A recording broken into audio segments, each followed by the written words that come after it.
चलिए शुरू करते हैं। ये था आपका दिसंबर वाला जो पेपर हुआ था, दिसंबर 2022 का। दिसंबर 2022 के जो पेपर हुए थे के अंतर्गत शिफ्ट वन में जो पेपर हुआ था, कॉमर्स का रीजन शिफ्ट वन था, उसका पेपर है ये। ठीक है, क्वेश्चंस भी देखेंगे और उसके जितने भी ऑप्शन है सबको एक्सप्लेन भी करेंगे। तो फटाफट उसको लिख लीजिएगा या तो उसका पीडीएफ हम सेंड कर देंगे।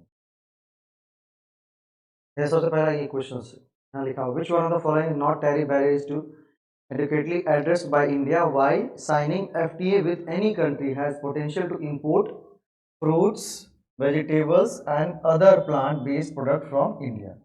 ठीक है, जब FTA साइन करता है इंडिया, FTA मतलब फ्री ट्रेड एरिया साइन करता है किसी भी कंट्री के साथ, किस चीज़ के इंपोर्ट के लिए? फ्रूट्स के इंपोर्ट्स के लिए, वेजिटेबल के इंपोर्ट के लिए and other plant based product के लिए फ्रॉम इंडिया, तो उस समय कौन से टैरिफ बैरियर लागू किए जाएंगे? नहीं, phyto sanitary regulation, complex registrations, restrictive custom procedure. Answer क्या हो जाएगा आपका? नहीं, फोटो सैनिटरी रेगुलेशन। कैसे याद रखना है? तो किसी भी प्लांट में क्या होते हैं, फोटोसिंथेसिस प्रोसेस होता है ना। प्लांट में क्या कौन सा प्रोसेस होता है? हाँ, फोटोसिंथेसिस होता है। तो प्लांट में फोटोसिंथेसिस होता है, तो कोई भी फोटो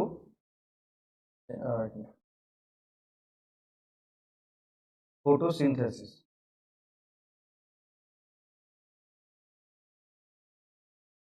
ठीक है, प्लांट में फोटोसिंथेसिस प्रोसेस होते हैं। इसके लिए क्या हो जाएगा? फाइटो सैनिटरी रेगुलेशंस आ जाएंगे। क्या हो जाएंगे? Phyto sanitary regulations. किस चीज के लिए?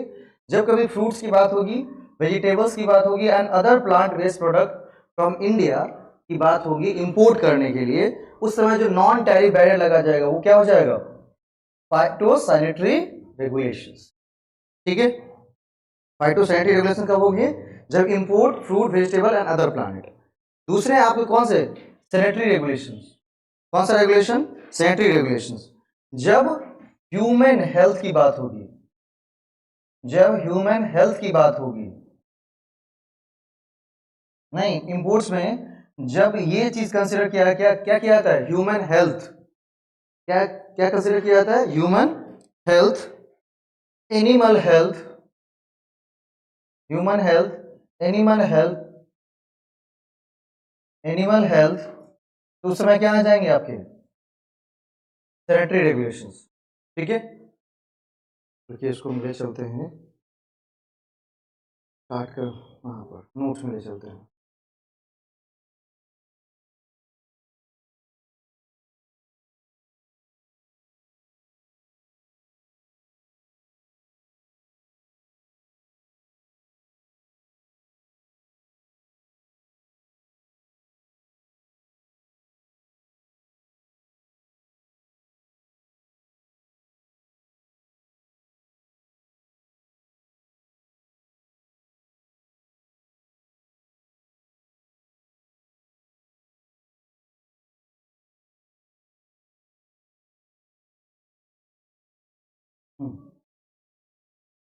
पीडीएफ बना कर भेज देंगे। ठीक है, तो लिख लीजिएगा। क्या हो जाएगा? फाइटो सैनिटरी रेगुलेशन कब आ जाएंगे? जब बात किसकी होगी? जब फ्रूट्स और वेजिटेबल्स की बात होगी। किसकी बात होगी? फ्रूट्स की बात होगी। Import fruits, vegetable and other plant based product, जो भी प्लांट बेस्ड प्रोडक्ट होते हैं, ठीक है, फ्रूट्स वेजिटेबल्स एंड की बात होगी, तो वहां पर क्या आ जाएंगे? Phyto sanitary regulations. दूसरी होती है कौन सी? Sanitary regulation. सैनिटरी रेगुलेशन के बारे में क्या कहा? सैनिटरी रेगुलेशंस के बारे में, सैनिटरी रेगुलेशंस कब होंगे? सैनिटरी रेगुलेशंस होगा जब ह्यूमन एंड एनिमल हेल्थ की बात होगी। सैनिटरी कब होगा? जब ह्यूमन एंड एनिमल हेल्थ की बात होगी। ह्यूमन एंड एनिमल हेल्थ की बात होगी। याद रखेंगे, क्वेश्चंस देगा मैच ऑफ द फॉलोइंग में वो डाल के ह्यूमन हेल्थ की बात होगी। ठीक है, अगली चीज क्या है हमारी? Complex registrations. किसी को व्यापार से रोकना है तो क्या करिए? रजिस्ट्रेशन को कॉम्प्लेक्स कर दीजिए, रजिस्ट्रेशन क्या कर दीजिए, कॉम्प्लेक्स कर दीजिए, मतलब रजिस्ट्रेशन की बात कर रहा है, ये किसकी बात कर रहा है, रजिस्ट्रेशन की बात कर रहा है। अगर किसी चीज का रजिस्ट्रेशन करवाना बहुत क्या हो जाएगा, टफ हो जाएगा, तो क्या वहां पर tariff barrier, non tariff barrier लग जाएंगे ना, क्योंकि किसकी बात कर रहा है, नॉन टैरिफ बैरियर की, वह बैरियर जो पैसे से संबंधित नहीं होती है, ठीक है, कोई अदर चीज उसमें। अगला क्या आ जाएगा इसमें, रिस्ट्रिक्टिव कस्टम प्रोसीजर, ठीक है, ट्रेड फ्लो को क्या करना, ट्रेड फ्लो को क्या कर देना, रोक देना, ट्रेड फ्लो को क्या कर देना, ट्रेड के फ्लो को रोकना, ठीक है, ट्रेड फ्लो को रोकना, सब क्या है, नॉन टैरिफ बैरियर है। लेकिन हमें क्या चाहिए था, हमें चाहिए था वो नॉन टैरिफ बैरियर जो कि क्या करता है, fruits, vegetable and other plant based product के ऊपर लगेगा जब इंडिया किसी कंट्री के साथ एफटीए साइन करता है, तो वहां पर क्या लगेंगे, फाइटोसैनिटरी रेगुलेशंस लगेंगे, ठीक है, फाइटोसैनिटरी रेगुलेशंस वहां लगेंगे तब।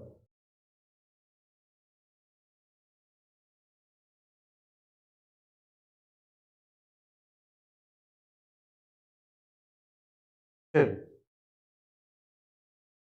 बढ़े आगे, क्लियर ना ये वाला क्वेश्चंस। हाँ, नेक्स्ट क्वेश्चन चलते हैं।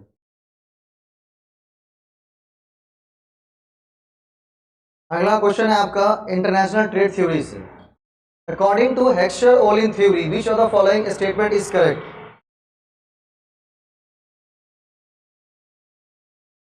हेक्सचर ओलिन थ्योरी के अनुसार इसमें से कौन से स्टेटमेंट बिल्कुल करेक्ट हैं, हेक्सचर ओलिन थ्योरी में कौन से स्टेटमेंट जो इसमें करेक्ट हैं वो दिए गए हैं, ठीक है।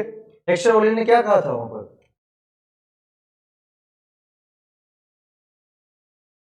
किसकी बात की थी, factor endowment theory,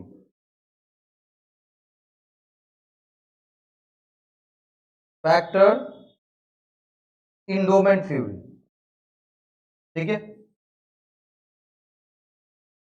factor endowment theory कहते हैं उसको, ठीक है।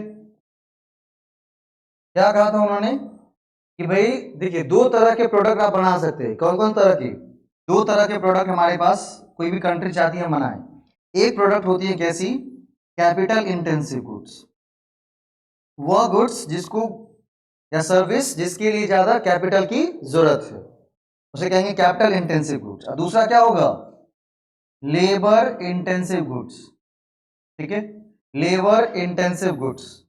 तो वह देश जिसके पास लेबर ज्यादा है वो क्या करेगा, लेबर इंटेंसिव गुड्स बना करके क्या करेगा, एक्सपोर्ट करेगा, लेबर इंटेंसिव गुड्स बना क्या करेगा, एक्सपोर्ट करेगा। आंसर क्या होना चाहिए, टू, ठीक है।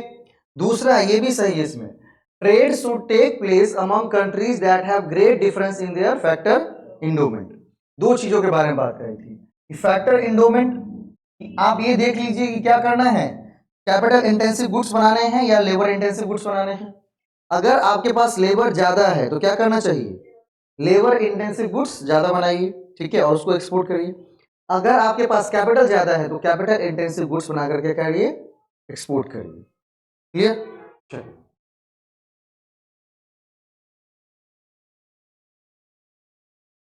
Third number question, which one of the following FTA was signed in February 2022 and came into force in May 2022।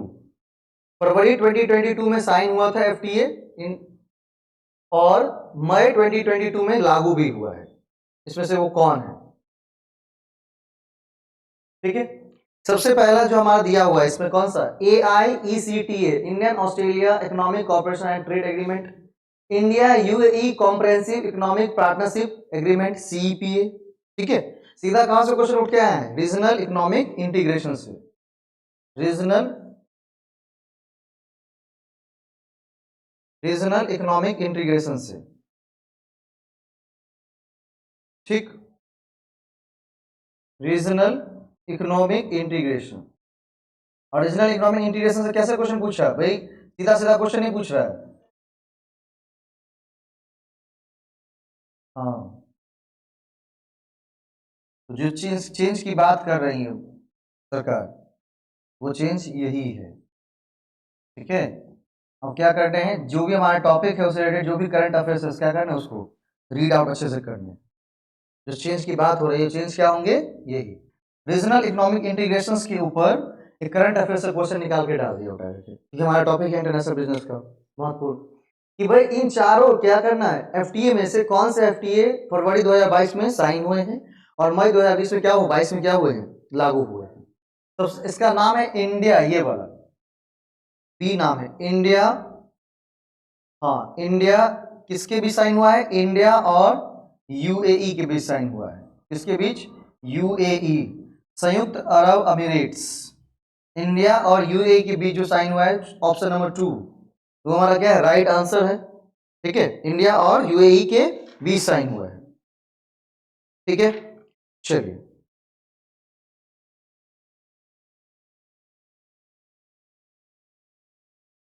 कब साइन हुआ है, फरवरी 2020 में साइन हुआ है, फरवरी 2022 में, और मई 2022 से क्या हो गया है, लागू हो गया है।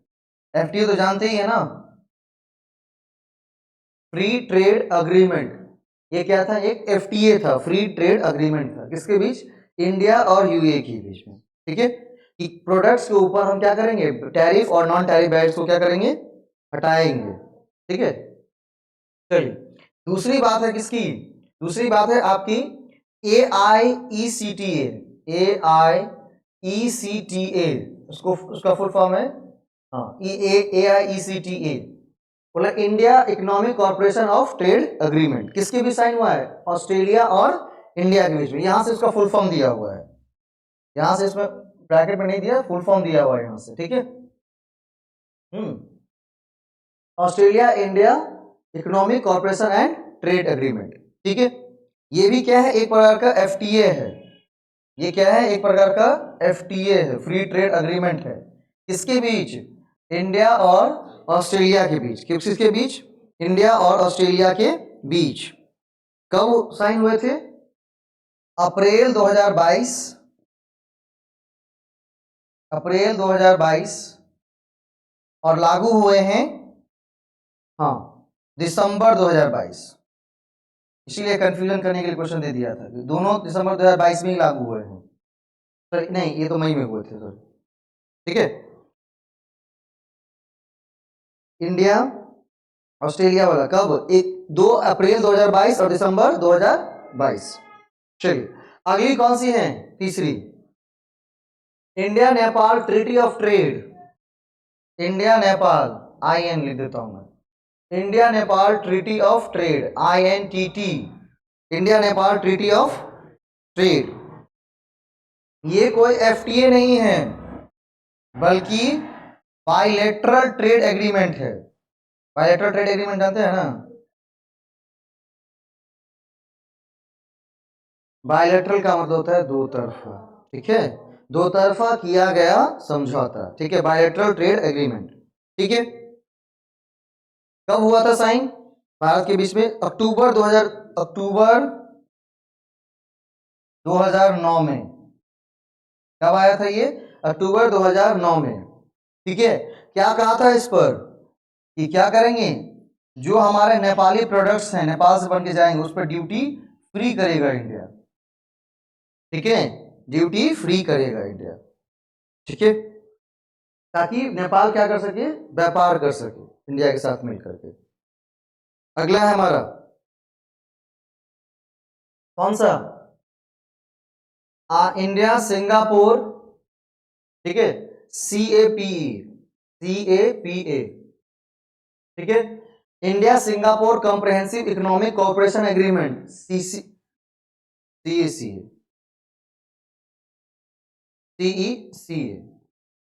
ठीक है, ये किसकी बात करता है, ये कब साइन हुए थे, ये साइन हुए थे आपके 2005 में, जून 2005 में साइन हुए,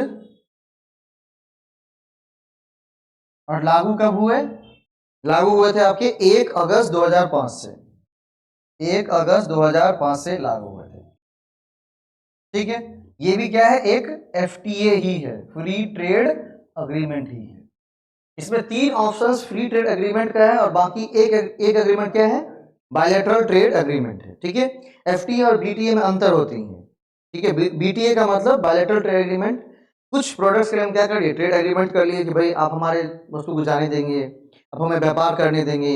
जैसे मान लीजिए कि हमें तिब्बत में घुसना है तो नेपाल से प्रोडक्ट जाएगा तो आप ट्रांसपोर्टेशन नहीं रोकेंगे। इन तरह की चीजों को क्या किया था, एग्रीमेंट में किया जाता है। एफटीए को हो गया कि पूरा का पूरा ड्यूटी फ्री करना कुछ प्रोडक्ट्स के ऊपर। हाँ, अब लेकिन नेपाली प्रोडक्ट में ये नहीं कि दारू आने लगेगा तो उसको ड्यूटी फ्री कर देंगे, नहीं। कुछ जो रिस्ट्रिक्टिव है, लीगल गुड्स है, उसी पर क्या किया जाएगा, चीजों को रिड्यूस करके इंडिया में आने दिया जाएगा। इसीलिए आप देखते थे क्या, डालडा आ जाता था उठा के, पहले लोग पुलिस पकड़ता था। क्यों पकड़ता था, क्योंकि उसको बैन किया गया है ना। नेपाल से आप डालडा खरीद करके, ऑयल खरीद करके नहीं ला सकते, इसीलिए पुलिस पकड़ लेती है, और कोई पकड़ने की जरूरत नहीं। जैकेट खरीद के लाएगा तो पकड़ लेगा क्या, नहीं। तो जो लीगल, जिनको ऑथराइजेशन मिला है गुड्स का, पुलिस तो हो गया, कोई नहीं पकड़ेगी, ठीक है। वही जिसके ऑथराइजेशन नहीं मिले गुड्स के, वो जैसे ही नेपाल से इंडिया में एंट्री होंगी उसको पकड़ लिया जाएगा, ठीक है। चलिए नेक्स्ट क्वेश्चन नंबर, ये 3 था ना। अगला हमारा, द गवर्नमेंट ऑफ इंडिया, हाँ, the government of India 2792 extend the existing foreign trade policy up to which one of the following account violate global economic and geopolitical situations and currency fluctuations। हमारे जो FTP policy है उसको भारत सरकार ने कब तक के लिए एक्सटेंड कर दिया था, कब तक के लिए एक्सटेंड किया था वहां पर, नहीं, मार्च 2023 तक के कर दिया था। ऑप्शन में नहीं थे यहाँ पर, कब तक के लिए किया है, मार्च 2023 तक के लिए कर दिया है। ये ऑप्शंस में नहीं है, मार्च 2022 तक में। क्योंकि देखिए गड़बड़ क्या किया है कि द गवर्नमेंट ऑफ इंडिया 2792, 27/9/2022 का मतलब क्या होगा, कितने तारीख को बोल रहा है, नौवां महीना कौन सा होता है, सितंबर होता है, ठीक है।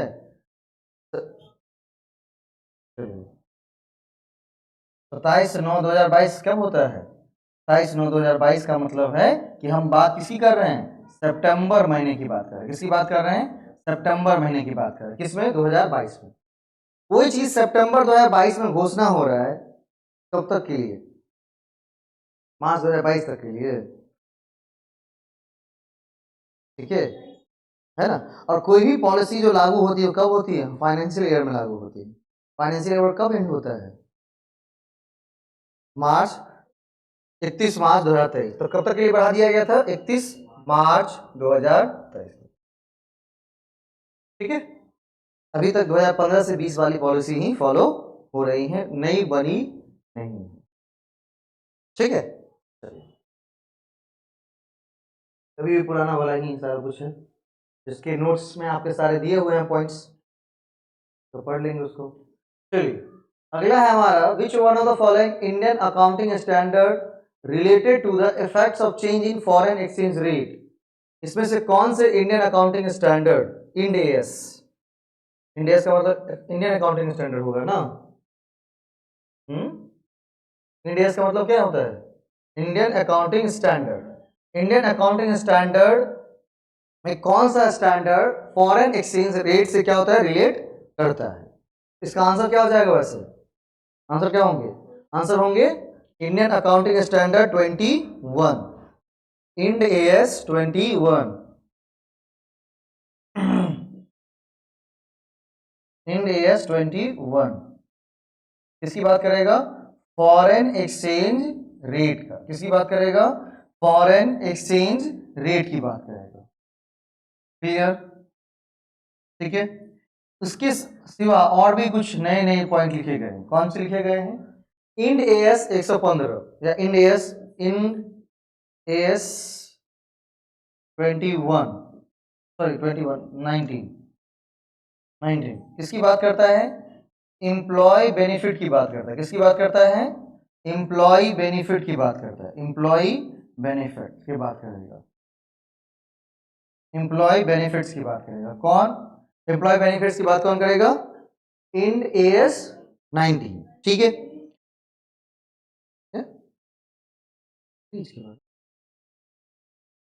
अकाउंटिंग स्टैंडर्ड 19 लीज के बारे में बात करता है। उसमें जो आप लिखे हैं वो है अकाउंटिंग स्टैंडर्ड, ये है Ind AS Indian accounting standard, both are different thing. ठीक है, चलिए अगला इंड एस 115, इंड एस 115 किसकी बात करता है? Revenue from contracts. किसकी बात करता है? Revenue from contracts.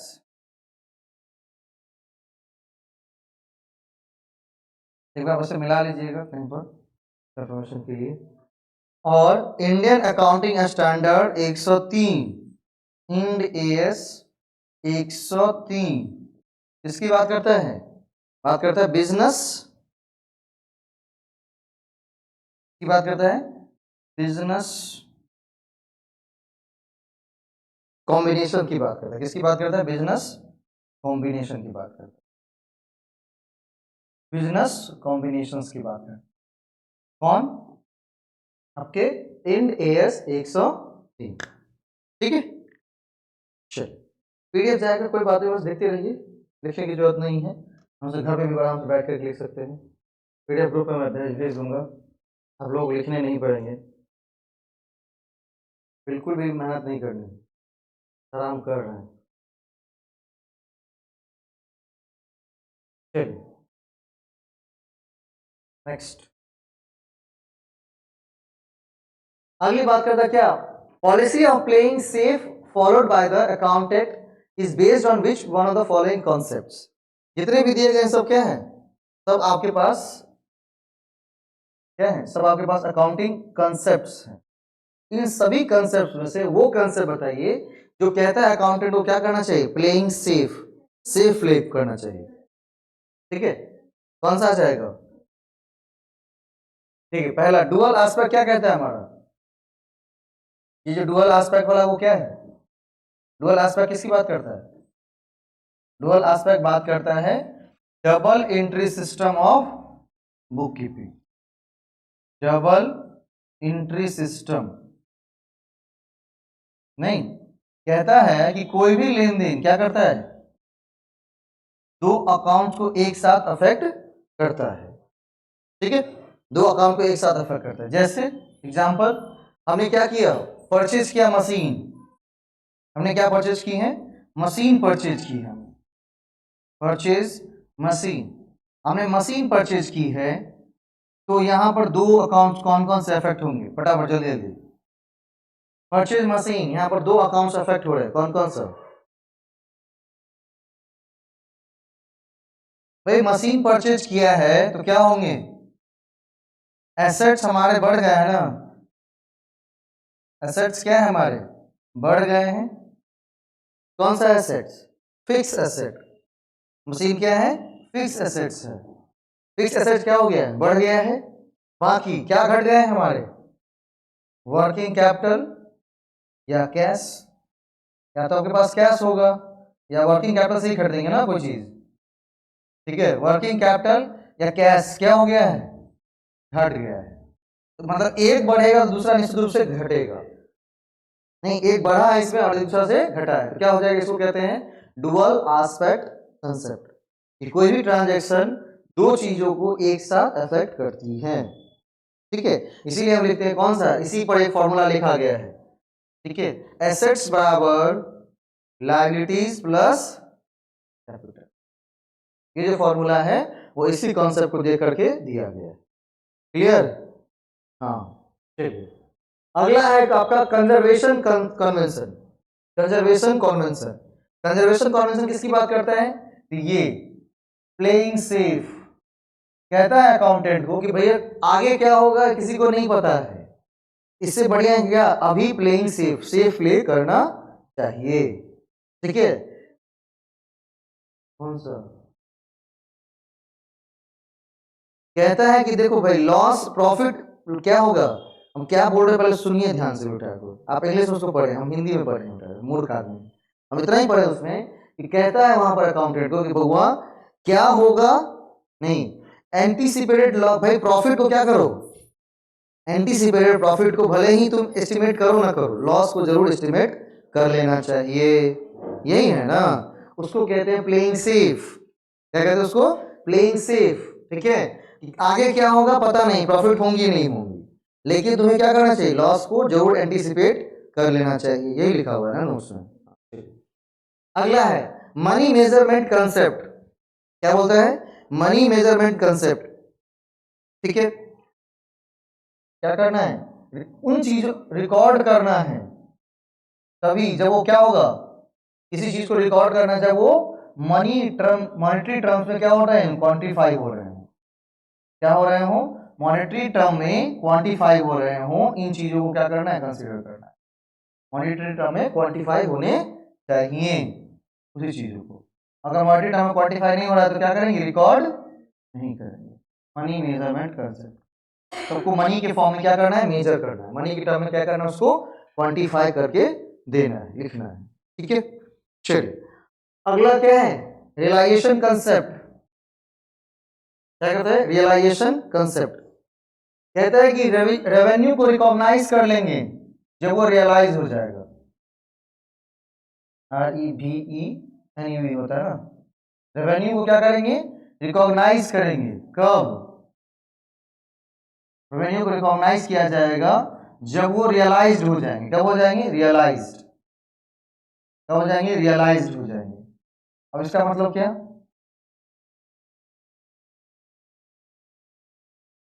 ठीक है, नहीं,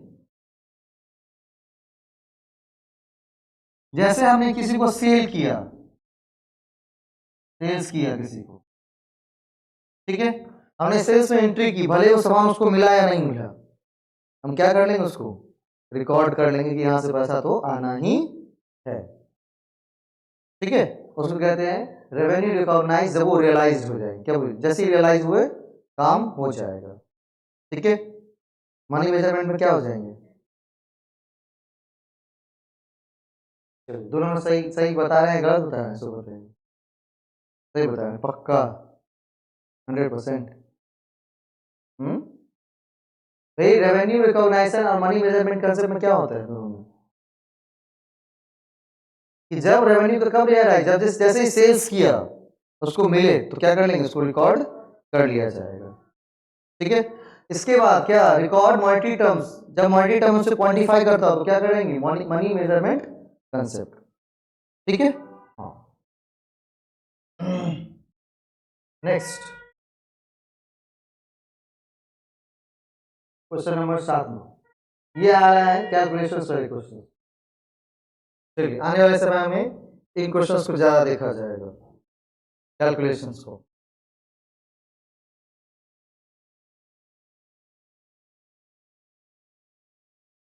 ठीक है, एक्स वाई पार्टनर्स हैं एक फॉर्म के अंदर, है ना, एक्स वाई पार्टनर्स हैं एक फॉर्म के अंदर, और वो क्या करते हैं, अपने प्रॉफिट को 4:5 के रेशियो में बांटते हैं। वो चाहते हैं कि जेड भी आ जाए। जेड के लिए क्या करते हैं, एक्स अपने हिस्से का 1/4 छोड़ता है और वाई अपने हिस्से का 1/5 छोड़ता है। किसके फेवर में, जेड के फेवर में। तो बोलता है कि what is the new profit sharing ratio the form partners. तो नए प्रॉफिट शेयरिंग रेशियो क्या होंगे, फटाफट निकालिए जल्दी जल्दी।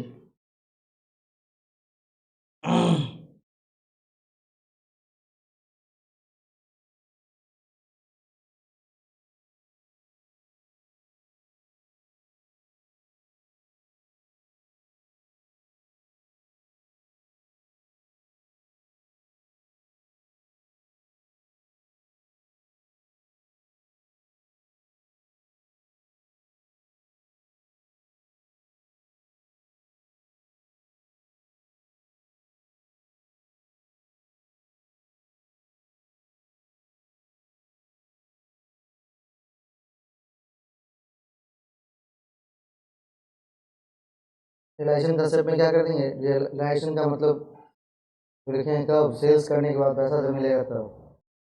ये ठीक कर लीजिए, हाँ। ठीक है, एक्यूरेट बेस नहीं ना कर रहे हैं, कैश बेसिस में कर रहे हैं काउंटिंग। ठीक है, सेल से जब पैसा मिलेगा, सेल से पैसा मिलेगा।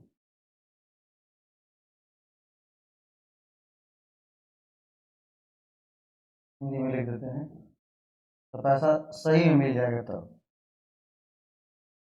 ठीक है, हो गया। कितना समय लीजिएगा बनाने में? एक्स और वाई दोनों फॉर्म से क्या है, पार्टनर्स हैं। 4:5 में बांटते हैं, कितना, ये हो जाएगा 4/9 और ये हो जाएगा 5/9। यहाँ तक कोई दिक्कत नहीं। अब क्या कहता है कि y की फेवर में क्या छोड़ता है, x कितना छोड़ रहा है भाई, x छोड़ रहा है अपने हिस्से का 1/4। 4/9 का कितना, 1/4 निकालेंगे, कितना हो जाएगा 4/36। 4/36 का मतलब कितना, 1/9। क्लियर ना? हाँ चलिए, अगला है 5/9 का कितना छोड़ रहा है भाई, 1/5 भाग छोड़ रहा है। इसका मतलब कितना, ठीक है ना, 5/45 मतलब कितना छोड़ रहा है, 1/9 छोड़ रहा है अपने हिस्से से। ठीक है, तो भाई जितना पहले उसका हिस्सा कितना था, पहले हिस्सा था सर 4/9, कितना छोड़ दिया है 1/9, तो कितना बच जाएगा 3/9। ठीक है, 3/9 का मतलब कितना, 1/3। नहीं, चलिए पहले उसका हिस्सा कितना था 5/9, कितना छोड़ दिया है 1/9, कितना बच जाएगा 4/9। ठीक है, और ये जो 1/9 छोड़ा है वो कहाँ जाएगा, जेड के पास जाएगा ना, तो कितना हो जाएगा जेड के पास 2/9। अब न्यू रेशियो के लिए एक्स वाई जेड को लिखते हैं, एक्स के पास कितना बचा है अब 1/3, ये कितना बचा है 4/9 और इसके पास कितना हो जाएगा 2/9। अब रेशियो बनाने हैं तो क्या हो जाएगा, क्या करेंगे सबसे पहले कि यहाँ पर सबको क्या करेंगे, सबके हर को एक समान करेंगे, है तो नहीं, तो क्या करेंगे एलसीएम करेंगे। 3 9 9 का जब एलसीएम होगा तो कितना हो जाएगा 9 9 9। 3 9 9 का एलसीएम करेंगे कितना हो जाएगा 9 ही आ जाएगा सब। चलिए अब 3 से इसको भाग देंगे, कितना हो जाएगा 3 3 9। ठीक है, 9 एकम 9, 4 एकम 4 और 9 एकम 9, 2 एकम 2, कितना हो जाएगा 3 4 2। इस ये तो पता है ना, इसको नहीं ना भूले हैं, फिर से बता देते हैं, कोई दिक्कत नहीं है, भूलना तो आदमी का मानवीय प्रवृत्ति है। 4/9 और 5/9 यहाँ तो सीख लिया, ये दिक्कत नहीं ना। हाँ चलिए हल्का सा लिखकर बताते हैं, ये था 1/3, 4/9, 2/9। ठीक, हाँ वहां भूल जाएगा तो पकड़ के लेके चलिएगा, इसको हम बताएंगे पीछे से। ठीक है, क्या करेंगे 3 9 9 सभी हर का क्या करेंगे एलसीएम करेंगे, कितना आ गया है 9 9 9। अब यहां से यहां कितना बढ़ गया है, भाग देंगे, इसमें कितना होता है 3 एकम 3 3 9 और जो भाग दे के आया उसको क्या करेंगे अंश में गुना करेंगे, 1 3 3, 9 एकम 9, 4 एकम 4, 9 एकम 9, 2 एकम 2, आंसर कितना हो जाएगा 3 4 2। क्योंकि जैसे ही हर एक समान हो जाएंगे तो अंश जो होगा वो क्या बन जाएगा, हमारा रेशियो बन जाएगा। तो कितना हो जाएगा 3:4:2। क्लियर ना? हाँ आंसर सी रहेगा, कोई दिक्कत नहीं करनी है, 3 4 2। ठीक है, कोई बड़ी बात नहीं है, सब होता है। चलिए नेक्स्ट क्वेश्चन करते हैं, ये भी ये फाइनेंस का है, वो अकाउंट्स का था न्यूमेरिकल, ये फाइनेंस का है। चलिए इस तरह के क्वेश्चन ज्यादा देखे जाएंगे भाई सिलेबस चेंज होने पर, जैसा ये कहा जा रहा है, तो मैथ्स पहले से स्ट्रॉन्ग कर लीजिएगा तो बढ़िया है, नहीं तो हम हैं ही सिखाने के लिए। चलिए इसका रेश कौन सा, वो रेशियो में ना आएगा, अरे तो किसमें, हाँ परसेंटेज में। अब एक ही शिफ्ट में हो रहा है ना, पहले 2 शिफ्ट होते थे इस वजह से ना, अब एक ही शिफ्ट हो रहा है तो कोई दिक्कत ही नहीं। चलिए लिख रहा है net profit after tax of A firm is 1 lakh and it's fixed interest charge is 20,000। ठीक है, what is the interest coverage ratio if the rate of income tax is 60%। ठीक है, तो सबसे पहले किसकी बात पूछ रहा है हमसे, कह रहा है इंटरेस्ट कवरेज रेशियो, किसकी बात कर रहा है interest coverage ratio. Interest coverage ratio क्या होता है, उसके लिए फॉर्मूला जानते होंगे, नहीं जानते तो भाई कोई बात नहीं। यहाँ पर interest coverage ratio, interest coverage ratio, interest coverage ratio बराबर क्या होता है? इंटरेस्ट कवरेज रेशियो बराबर होता है आपका ईबीआईटी शायद, ईबीआईटी बटे इंटरेस्ट, ईबीआईटी बटे इंटरेस्ट, ईबीआईटी बटे इंटरेस्ट, ठीक है। ईबीआईटी बोले तो earning before interest and tax, ऐसी अर्निंग जिसमें से ना अभी तक इंटरेस्ट घटा हो और ना ही टैक्स घटा हो, ठीक है। चलिए बहुत अच्छी बात। अब यहां दिया हुआ है क्या? Net profit after tax. ये जो 1 लाख दिया हुआ है उसमें टैक्स भी दे दिया है। अगर टैक्स दे दिया इसका मतलब क्या? इंटरेस्ट दे दिया होगा ना, कि नहीं दिया होगा? चलिए तुमसे ये तो बढ़िया बात हो गई, ठीक है।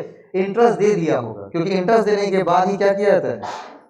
टैक्स दिया जाता है। क्योंकि पहले हम क्या कैलकुलेट करते हैं? ईबीआईटी, फिर उसमें से इंटरेस्ट निकालते हैं तो फिर क्या बनता है उसका? ईबीटी, फिर टैक्स निकालते हैं तो क्या बनता है? EAT, earning after tax. तो इसमें से टैक्स दे दिया होगा और इंटरेस्ट दे दिया होगा। तो अगर मान लीजिए कोई चीज दे दिए हैं तो क्या करेंगे? नहीं देंगे, दे चुके हैं ना, और वही चीज लानी थी, ठीक है। तो क्या करेंगे? जो जो चीज घटा लिए हैं उसको क्या करते जाएंगे? ऐड करते जाएंगे। चलिए सबसे पहले क्या ऐड करेंगे? सबसे पहले ऐड करेंगे टैक्स, ठीक है। अब टैक्स ऐड करने के लिए क्या कैलकुलेट करना पड़ेगा हमें? ईबीटी कैलकुलेट करना पड़ेगा। क्या कैलकुलेट करना पड़ेगा? ईबीटी। ऊपर निकाल लें क्या? यहाँ पर जगह कम बचेगा। क्या करना पड़ेगा? ईबीटी कैलकुलेट करना पड़ेगा, ईबीटी। अब ईबीटी कैलकुलेट करेंगे तो क्या करेंगे? सबसे पहले ईएटी देखना है कितना है। क्या करना है? ईएटी। ईएटी बोले तो नेट प्रॉफिट आफ्टर टैक्स या अर्निंग आफ्टर टैक्स, दोनों बात बराबर है, ठीक है। Divided by 1 minus tax rate, 1 minus tax rate, ठीक है। चलो अब कितना हो गया यहाँ पर? 1 लाख। कितनी हो गई हैं? 1 लाख। और एक में से क्या करेंगे? घटाएंगे। कितना? टैक्स रेट को क्या करेंगे? टैक्स रेट को घटाएंगे। अब टैक्स रेट को घटाएंगे तो कितना आ जाएगा? 1 माइनस 60%। 60% का मतलब कितना होता है? 60/100, है ना। परसेंटेज का 60/100। चलिए अब यहां पर कितना आ जाएगा? 1 लाख बटे कितना?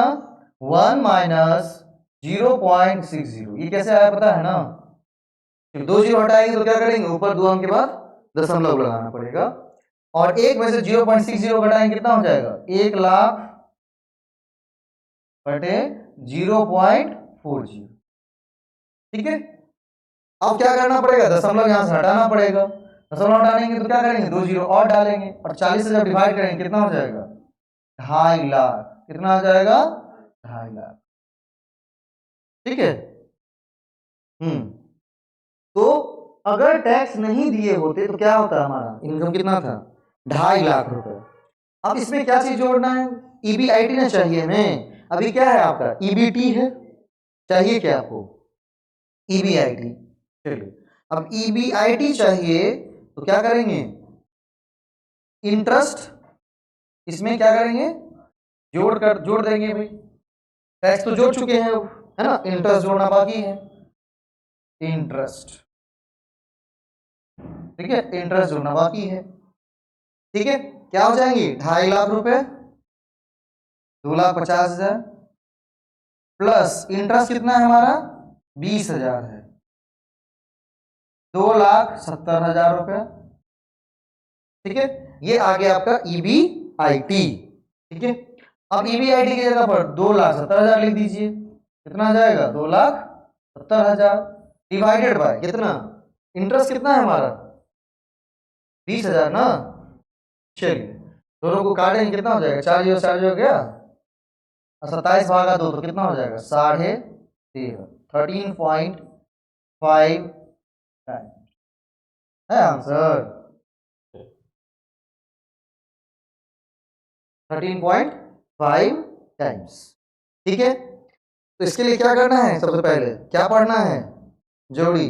आपने लिखा हुआ है फाइनेंस शुरू करते वक्त स्टेटमेंट ऑफ प्रॉफिट, क्या पढ़ा हुआ है, स्टेटमेंट ऑफ प्रॉफिट, है ना। प्रॉफिट कैलकुलेट करने के लिए स्टेटमेंट होती है ना। सबसे पहले क्या करते हैं, सबसे पहले सेल्स एस माइनस वी सी, तो क्या मिल जाता है, सी सी कंट्रीब्यूशन। उसमें से क्या करते हैं, एफ सी घटाते हैं, S C minus F C, तो क्या हो जाता है, ईबीआईटी आ जाता है। ईबीआईटी में से इंटरेस्ट घटाते हैं तो क्या बन जाता है, ईबीटी बन जाता है। वहां से क्या करते हैं, घटा लेते हैं, उसमें से टी टैक्स घटा लेते हैं तो क्या बन जाता है, ईएटी बन जाता है। ठीक है, और वही हमारा क्या है, असली प्रॉफिट बचा हुआ है। चलिए रिवीजन हो गया ना। हाँ, next, the study of unemployment is the subject matter which one of the following economics, with economics का रिवीजन कर रहे होंगे शायद, चल भी रहा था ना। हाँ, इसमें से कौन से इकोनॉमिक्स के अंदर अनएम्प्लॉयमेंट को डिस्क्राइब किया जाएगा, इसमें ठीक, मैक्रो। माइक्रो में क्या होता है, माइक्रो में क्यों नहीं करेंगे,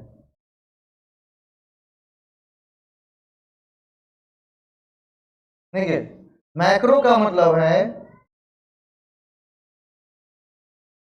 जब हम बात करते हैं होल इकोनॉमी का, इसकी होल इकोनॉमी की बात करते हैं, इसको क्या कहा जाता है, इसको कहा जाता है माइक्रो, सॉरी मैक्रो, मैक्रो का क्या कहा जाता है, मैक्रो। जिसके अंदर कौन कौन चीजें आती हैं, डिमांड आती है, क्या क्या आएगा, जीडीपी आएगा, इसके बाद क्या आएगा, नेशनल इनकम आएगा, इसके बाद क्या आएगा, इन्फ्लेशन आएगा, ठीक है। इसके बाद क्या आएगा आपका, एम्प्लॉयमेंट या अनएम्प्लॉयमेंट आएगा, कितनी रोजगार लगी और कितनी बेरोजगार लोग हुए, एम्प्लॉयमेंट एंड अनएम्प्लॉयमेंट की बात होगी, नहीं, एम्प्लॉयमेंट एंड अनएम्प्लॉयमेंट की बात होगी। उसके बाद क्या है आपकी माइक्रो इकोनॉमिक्स, जब हम क्या करते हैं,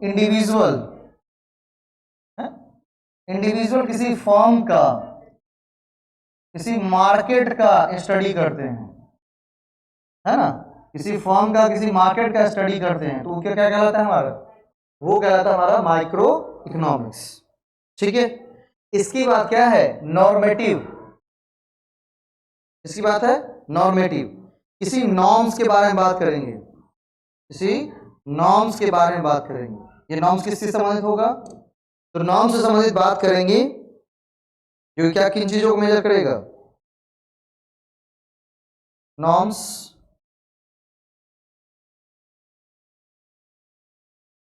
नॉर्म्स, वैल्यू जजमेंट, ठीक है। एक घर पर जरूर रिवीजन मार दीजिएगा अगर जरूरी लगे तो, ठीक है। वैल्यू जजमेंट एंड, क्योंकि पॉलिसी, क्योंकि मैच ऑफ द फॉलोइंग में अगले बार हो सकता है कहीं बन के आ जाए, पॉलिसी मेकिंग, कहां जाएंगे, नॉर्मेटिव के अंदर, कहां जाएंगे, नॉर्मेटिव के अंदर आ जाएंगे, ठीक है। अगली है आपकी कौन सी, डिस्क्रिप्टिव, अगली कौन सी है आपकी, डिस्क्रिप्टिव। डिस्क्रिप्टिव में क्या हो जाएगा, describe, describe, describe and analysis, इस चीज को क्या करना, डिस्क्राइब करना, एनालिसिस करना, analysis of economic phenomena. Phenomena का मतलब जानते हैं ना, कोई घटना, इकोनॉमिक इवेंट या फिनोमिना, ठीक है, इकोनॉमिक फिनोमिना या इवेंट, ठीक है। इस चीज को क्या करना, डिस्क्राइब करना या एनालिसिस करना, कहां जाएगा हमारा, डिस्क्रिप्टिव के अंदर, ठीक है। यहाँ पर आएंगे norms, value judgement, policy making. यहाँ पर आएंगे किसी फर्म के, फर्म का क्या करना, अध्ययन करना, मार्केट का अध्ययन करना, कि डिमांड सप्लाई कैसी है, कॉस्ट कैसी है, नहीं मार्केट कैसा है, किसी फर्म के बारे में अध्ययन करना, इंटरनल एक्सटर्नल उसके। इसके बाद किसमें, होल इकोनॉमी के अंदर, ठीक है। इसीलिए इसे माइक्रो को क्या कहा जाता है, माइक्रो का एक और नाम है इकोनॉमिक्स का, क्या नाम है, मैनेजीरियल, है ना, इसी का पार्ट है ना मैनेजीरियल इकोनॉमिक्स, जो कि हम लोग पढ़ते हैं मैनेजीरियल इकोनॉमिक्स। जब इसमें क्या मिल जाता है, मैनेजमेंट मिल जाता है, तो ठीक है, क्लियर, हाँ उसी का पार्ट है। चलिए नेक्स्ट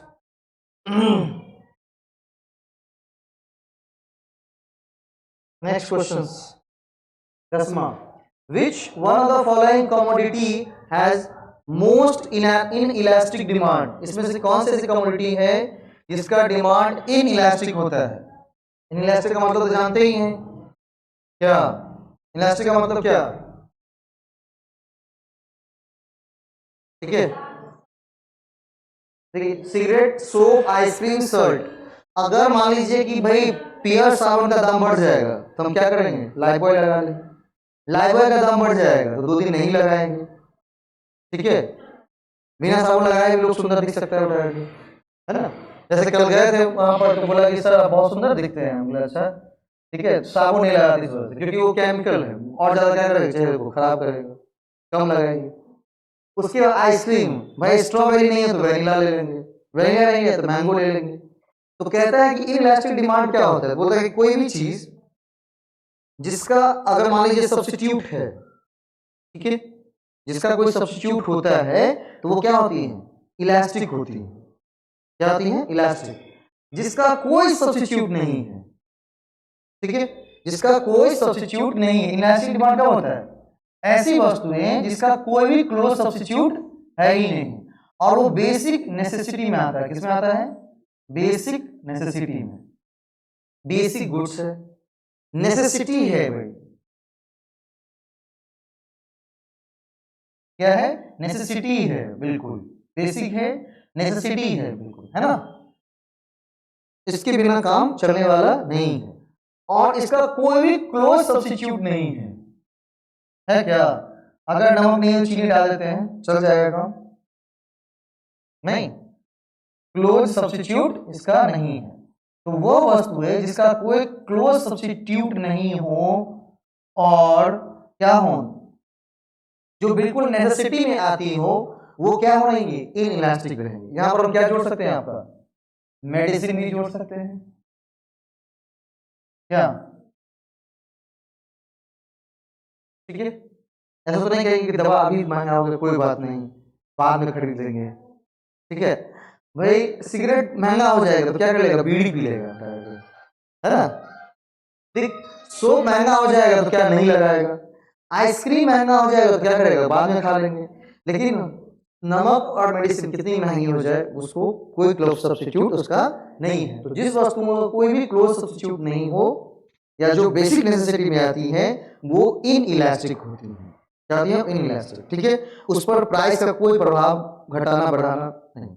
अगर मान लीजिए 1 रुपए किलो नमक आ जाए तो क्या करेंगे, एक एक बोरा डालने लगेंगे सब्जी में, बढ़िया लगता है ना, जितनी जरूरत है उतनी ही डालेंगे, ठीक है। नेक्स्ट, अगला, sales revenue maximisation is an alternative objective a business firm has postulated by whom of the following, ठीक है। सेल्स रेवेन्यू मैक्सिमाइजेशन फॉर्मूला किसके द्वारा दिया गया है, किसके द्वारा, होमल। सेल्स रेवेन्यू मैक्सिमाइजेशन फॉर्मूला किसके द्वारा दिया गया है, गोमल, चलिए मान लेते हैं गोमल। क्या कहा था इन्होंने, बताइए तो इसका, इनके फॉर्मूला कोर पॉइंट क्या है, जब पढ़े होंगे तो। सेल्स रेवेन्यू मैक्सिमाइजेशन का मतलब कि किसी भी फॉर्म्स को क्या करना है, अपना सेल बढ़ाकर क्या करना है, रेवेन्यू ज्यादा से ज्यादा जनरेट करना है, ठीक है। हाँ, उसके बाद कौन है, उसके बाद है आपके भाई विलियमसन। इसके बारे में जानना है, विलियमसन के बारे में, क्योंकि जरूरी नहीं केवल थ्योरी जान लें और वो किसने दिया है। अब क्वेश्चन किससे पूछ रहा है आपको, उसके अंदर मेन कोर पॉइंट क्या है, कोर कंसेप्ट क्या है, वो बात करते हैं किसकी, ओई विलियमसन के, किसकी, ओई विलियमसन की। ये बात किसी करते हैं, यूटिलिटी, यूटिलिटी मैक्सिमाइजेशन, इसकी बात करते हैं, यूटिलिटी मैक्सिमाइजेशन की बात करते हैं।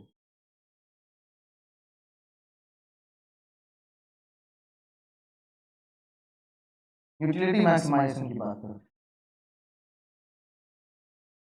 ठीक है। और कैसी यूटिलिटी, मैनेजीरियल, इसकी बात मैनेजीरियल यूटिलिटी मैक्सिमाइजेशन किसकी बात करता है, मैनेजीरियल की बात करता है। कहा था कि भाई जब क्या फर्म बड़े होते हैं तो क्या होता है, दो तरह के, दो लोग हैं, दो पार्टी है, एक है कौन, आपके शेयर होल्डर, एक है कौन, मैनेजर। मैनेजर कहता है हमारी सैलरी बढ़ाओ, शेयर होल्डर कहता है हमारा वेल्थ बढ़ाओ। तो क्या करना चाहिए, क्या करना चाहिए, जोड़ी कौन है, वेल्थ, यस। मतलब पहले मैनेजर को खुश कर दूं या शेयर होल्डर को खुश करूं, मैनेजर को नहीं खुश करूं, इसके क्या कि देखिए दोनों की क्या करिए, पहले यूटिलिटी दोनों का क्या है, अपना अपना इच्छा है ना कि भाई हमको ज्यादा पैसा मिले, वो चाहता है हमको ज्यादा पैसा मिले। तो सबसे पहले क्या करना है, उनके वेल्थ को मैक्सिमाइज कर देना है, ठीक है। क्या करना है, बाहर वाले जो व्यक्ति हमारे पास पैसा लगा है उनके वेल्थ को क्या करना है, मैक्सिमाइज करना है। उसके बाद आप बढ़ाइए ना, जितना आपका भाई इंसेंटिव बढ़ाना है, जो कुछ बढ़ाना है उसके बाद बढ़ाइए। अगर इंसेंटिव बढ़ा दिए उधर क्या करिए, घटा दिए प्रॉफिट, तो पैसा लगाएगा क्या, ठीक है।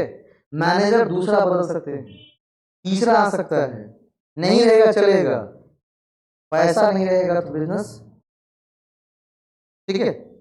हाँ, उसको कहते हैं यूटिलिटी मैक्सिमाइजेशन। तो लेकिन खुश दोनों को करना है, लेकिन जरूरी जिसके लिए है उसको पहले काम करके दीजिए। अगली बात है रॉथस्चाइल्ड, बच्चा किस चीज को लेकर खुश होता है, हा? बच्चा किस चीज को लेकर खुश रहता है, जो उसके पास सिक्योर है। तो किसकी बात करते हैं, प्रॉफिट सिक्योरिटी की, ठीक है। वो प्रॉफिट जो कि सिक्योर रहे, वो कहते हैं कि जो भी करना है करो, लेकिन जितना प्रॉफिट हम पहले ले रहे थे उतना प्रॉफिट हमको आज भी चाहिए, ठीक है। तो इस भी करना है तुम करो, उसके लिए कोई दिक्कत नहीं। उसके बाद है कौन, cat and march, cat and march, ये किसके बारे में बात करते हैं, कैट एंड मार्च, ठीक है।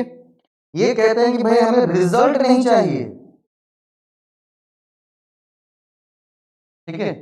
लोग कहते हैं कि आप खुश क्यों नहीं, भाई रिजल्ट नहीं चाहिए, भाई चाहिए क्या, सेटिस्फैक्शन, सेटिस्फैक्शन चाहिए क्या, बढ़िया से पढ़ाए और फिर सिखाए, ठीक है, सेटिस्फैक्शन है, रिजल्ट नहीं। मुझे भाई प्रॉफिट को मैक्सिमाइज नहीं चाहिए, हमको चाहिए सेटिस्फैक्शन। सेटिस्फैक्शन का मतलब क्या, कि ऑपरेशन जो है वो अच्छे से कंटिन्यू होता है, ऑपरेशन इज कंटिन्यू, ऑपरेशन ढंग से क्या हो रहा है, कंटिन्यू हो रहा हो, ठीक है। हाँ, अगर काम बढ़िया चल रहा है तो प्रॉफिट कम भी आता तो क्या होता है, मजा आता है ना। लेकिन प्रॉफिट भी कम आ रहा है, ठीक है, काम भी लचर स्थिति में चल रहा है, तो क्या हो जाएगा, सेटिस्फैक्शन नहीं आएगा, लोग डाउन हो जाएंगे, मोटिवेशन इज जीरो। नेक्स्ट, समझ में आ रहा है ना। हाँ, अगला है हमारा, which one of the following statement is correct regarding the slope and the regarding the slope and the point elasticity of all the points on a rectangular hyperbola shaped demand curve of a product। किसी product का rectangular hyperbola shape demand curve बना हुआ है, ठीक है। अब rectangular hyperbola demand curve बना हुआ है, उस समय में उसके स्लोप और पॉइंट के बारे में क्या कहा जाएगा। अगर कोई चीज रेक्टेंगुलर हाइपरबोला शेप में है, उनके स्लोप और पॉइंट के बारे में क्या कहा जाएगा, ठीक है। सबसे पहले ये चीज जानिए कि रेक्टेंगुलर हाइपरबोला बनता क्यों है कर्व, किसी भी प्रोडक्ट का जो किसी भी प्रोडक्ट का जो डिमांड्स करता है वो क्या रेक्टेंगुलर क्या से बनता है, rectangular hyperbola, hyperbola demand curve. ठीक है, रेक्टेंगुलर हाइपरबोला बनता कब है? ठीक है, सबसे पहले क्या हो जाएगा उसका, उस प्रोडक्ट के इलास्टिसिटी ऑफ डिमांड क्या होते हैं? सबसे पहले ये जान, इलास्टिसिटी ऑफ डिमांड उस प्रोडक्ट का क्या होता है? 1 रहता है। इलास्टिसिटी ऑफ डिमांड उस प्रोडक्ट का क्या होता है? 1 के बराबर रहता है। क्या रहता है? 1 के बराबर रहता है ना, 1 के बराबर रहता है। ठीक है, 1 के बराबर होता है। ऑल पॉइंट्स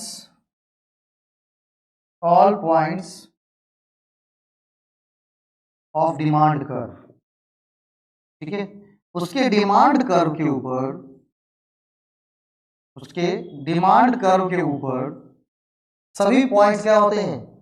सभी पॉइंट्स पर इलास्टिसिटी ऑफ डिमांड कितना होता है? 1 ही होता है, फ्लैट।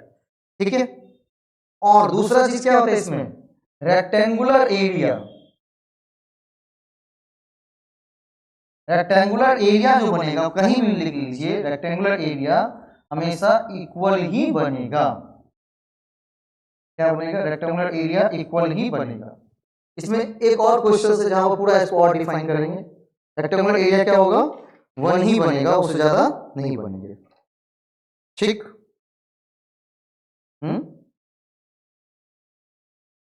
हाँ,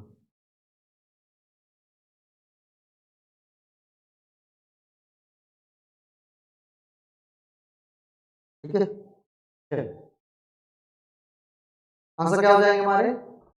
स्लोप, और क्या हो जाएगा? स्लोप सभी पॉइंट पे क्या होंगे? बिल्कुल, slope goes on changing while point elasticity remain the same. सभी जगह पर क्या रहेंगे? बिल्कुल सेम ही रहेंगे, क्योंकि एरिया अगर सेम रखना है, पॉइंट्स को क्या रखना पड़ेगा? सेम रखना पड़ेगा। All the points of demand curve क्या है? इलास्टिसिटी ऑफ डिमांड क्या है? 1 के बराबर है। तो slope goes on changing, slope change होते रहेंगे, लेकिन point elasticity remain the same. ठीक है, रेक्टेंगुलर हाइपरबोला जब भी किसी प्रोडक्ट का डिमांड कर्व बनेगा, इसका मतलब है क्या? उसके स्लोप चेंज होंगे बट पॉइंट इलास्टिसिटी सेम ही रहेगा, क्योंकि सभी पॉइंट्स के ऊपर डिमांड इलास्टिसिटी कितनी होती है? 1 के बराबर होती हैं, और रेक्टेंगुलर एरिया क्या होता है हमारा? इक्वल होना चाहिए। कोई दिक्कत नहीं ना, दिमाग फिट हो गया। अगली बार एजम्पशन पूछेगा यही चीज, इस पर अगर इससे क्वेश्चन बने तो।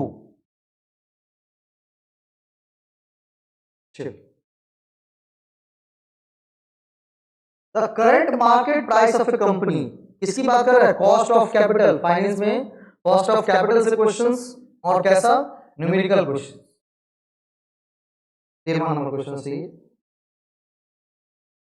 हाँ, the current market price of a company share is 90, expected dividend per share next year is 450।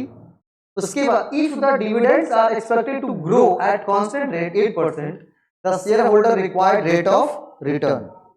ठीक है, क्या पूछ रहा है? रिक्वायर्ड रेट ऑफ रिटर्न पूछ रहा है। क्या पूछ रहा है? रिक्वायर्ड रेट ऑफ रिटर्न पूछ रहा है। लिखिएगा फॉर्मूला इसका। Shareholder required rate of return का फॉर्मूला होता है, shareholder required rate of return का फॉर्मूला होता है D1, D1, D0 नहीं, D1। ठीक है, अब ये D1 क्या होता है? D1 का मतलब होता है जो डिविडेंड हम अगले साल देने वाले हैं उसकी बात कर रहा है। किसकी बात कर रहा है? जो डिविडेंड हम अगले साल पे करने वाले हैं उसकी बात कर रहे हैं। डिविडेंड नेक्स्ट ईयर, जो डिविडेंड हम अगले साल देने वाले हैं उसकी बात हम कर रहे हैं, डिविडेंड नेक्स्ट ईयर। ठीक है, और P0 का मतलब होता है क्या? Current market price. ठीक है, अगर D0 होता है इसका मतलब इस साल का लाभांश। D0 का मतलब इस साल का लाभांश, D1 का मतलब अगले साल का लाभांश। ठीक है, P0 का मतलब करंट मार्केट प्राइस, P1 का मतलब अगले साल कोई प्राइस। ठीक है, अगले साल का प्राइस। P1 बटा P0 गुने 100 गुने 100 plus growth rate plus growth rate. इस फॉर्मूले पर ऊपर वाले सभी पॉइंट क्या करेंगे, बिठाएंगे। ठीक है, ये फॉर्मूला आपके नोट्स में है। चलिए D1 क्या है हमारा, कितना डिविडेंड देगा अगले साल, 4 रुपया 50 पैसा। P0 कितना है, आज करंट मार्केट प्राइस कितना है उस चीज का, 90 रुपया। 100 से गुणा करना है, परसेंटेज में बदलना है ना उसको। और ये पहले से कितना है, 8% तो पहले से है। इसको परसेंटेज में बदलेंगे तो क्या करेंगे, 100 से गुणा करेंगे। चलिए तो इसको गुणा करेंगे कितना हो जाएगा भाई,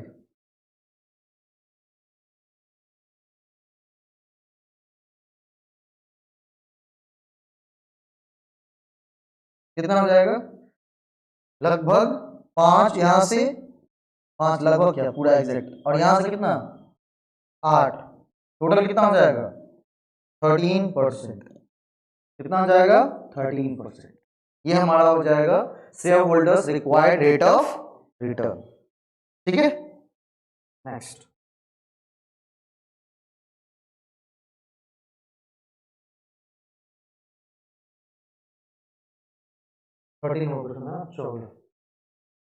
किनकी डिमांड शेप को, किनके डिमांड शेप का किस मार्केट स्ट्रक्चर में बनता है, किनकी डिमांड कर्व किस मार्केट स्ट्रक्चर में बनता है,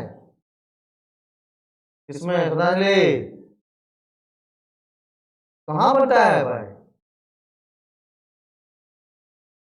किनकी डिमांड कर्व कहां बनता है। चलो बहुत बढ़िया।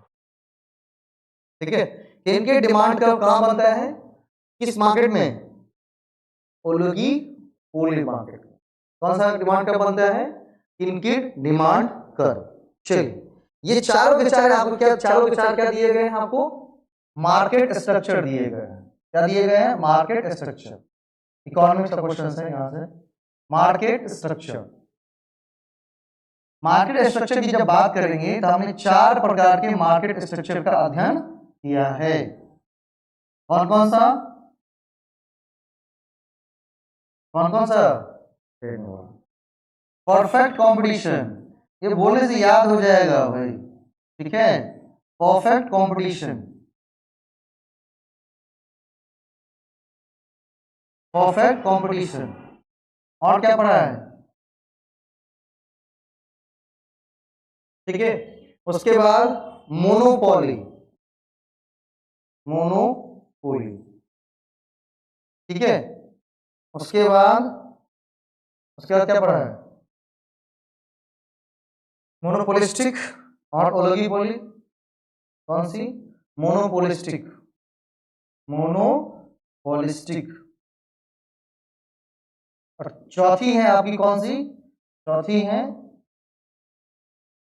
ओलिगोपोली, के बारे में हम अभी क्वेश्चन भी पूछा है।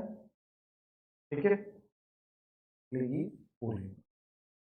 अभी ये सारे होते क्या है, एक एक करके समझिए, ताकि अगली बार कहीं अगर मैच में फॉलोइंग क्वेश्चन आया तो बन जाना चाहिए। ठीक है, तो सबसे पहले क्या है, परफेक्ट कंपटीशन को लेकर चलते हैं। किसको नंबर 1 पे डालते हैं, परफेक्ट कंपटीशन। परफेक्ट कंपटीशन का मतलब क्या, परफेक्ट कंपटीशन का मतलब क्या, मतलब पूरी मार्केट में एक ही कंपटीटर, एक ही बेचने वाला नहीं है, बहुत सारे बेचने वाले हैं।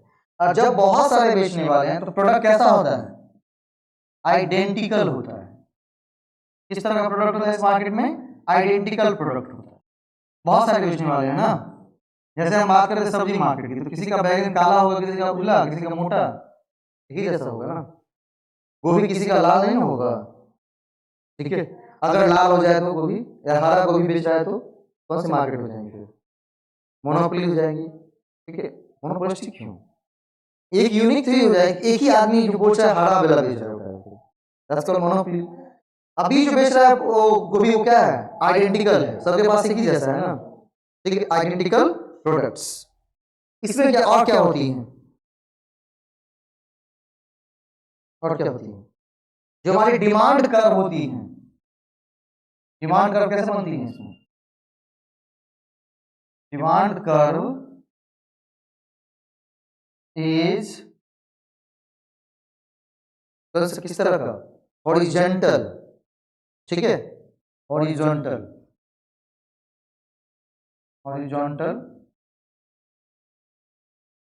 Eight market price, eight market price. ठीक है, डिमांड कर्व कैसी होती हैं? हॉरिजॉन्टल होती हैं। क्यों? क्योंकि भैया यहां पर आप प्राइस टेकर हो, नॉट अ मेकर। ठीक है, तो जैसा वो कर रहा हो वैसा सेम ही आप भी करेंगे, कोई बहुत बड़ा चेंज आपको देखने को नहीं मिलेगा। अब क्या बनेंगे? Price taker not a maker, because you are in perfect competition market. ठीक है, और चौथी चीज क्या होती है? एमआर। एमआर बोले तो मार्जिनल रेवेन्यू बराबर होता है किस चीज के ऊपर? मार्केट प्राइस के ऊपर। किस चीज के ऊपर? मार्केट प्राइस के ऊपर। लिख लेंगे ना सारा चीज ढूंढ करके आराम से। कौन कौन चीज है? आइडेंटिकल प्रोडक्ट होगा, demand curve is horizontal eight market price, marginal revenue market price के बराबर होती है। और ऐसा क्यों होता है डिमांड कर्व हॉरिजॉन्टल? तो क्योंकि हम प्राइस टेकर हैं, नॉट मेकर हैं। ठीक है, इस तरह से कहते हैं क्वेश्चन को करना, उसके रिवीजन को करना। इसीलिए मैंने इसको पहले क्वेश्चन आपको क्वेश्चन इस तरह से पढ़िए, और वहां पर इस तरह से लिख देंगे, जीवन में कभी भूलना असंभव है। ठीक है, नेक्स्ट चलते हैं, कोई बात नहीं, चलते हैं कहां पर?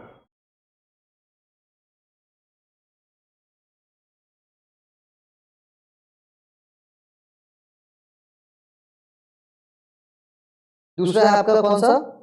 मोनोपोलिस्टिक। मोनोपोली चलती है ना सबसे पहले, इसके बारे में चलते हैं, मोनोपोली के बारे में। ठीक है, यहां पर कैसा होता है डिमांड कर्व? हाँ, डिमांड कर्व कैसा होता है? यहाँ पर डाउनवर्ड स्लोपिंग होता है।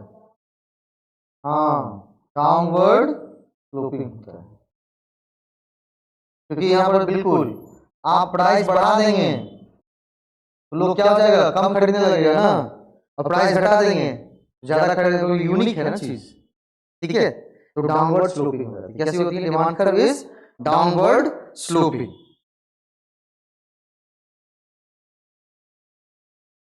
ठीक है, अगला मार्जिनल रेवेन्यू, एमआर लिखे तो मार्जिनल रेवेन्यू, ठीक है, is below the price and, ठीक है, marginal revenue is below the price, marginal revenue below the price and below the price, marginal revenue is below the price and demand curve।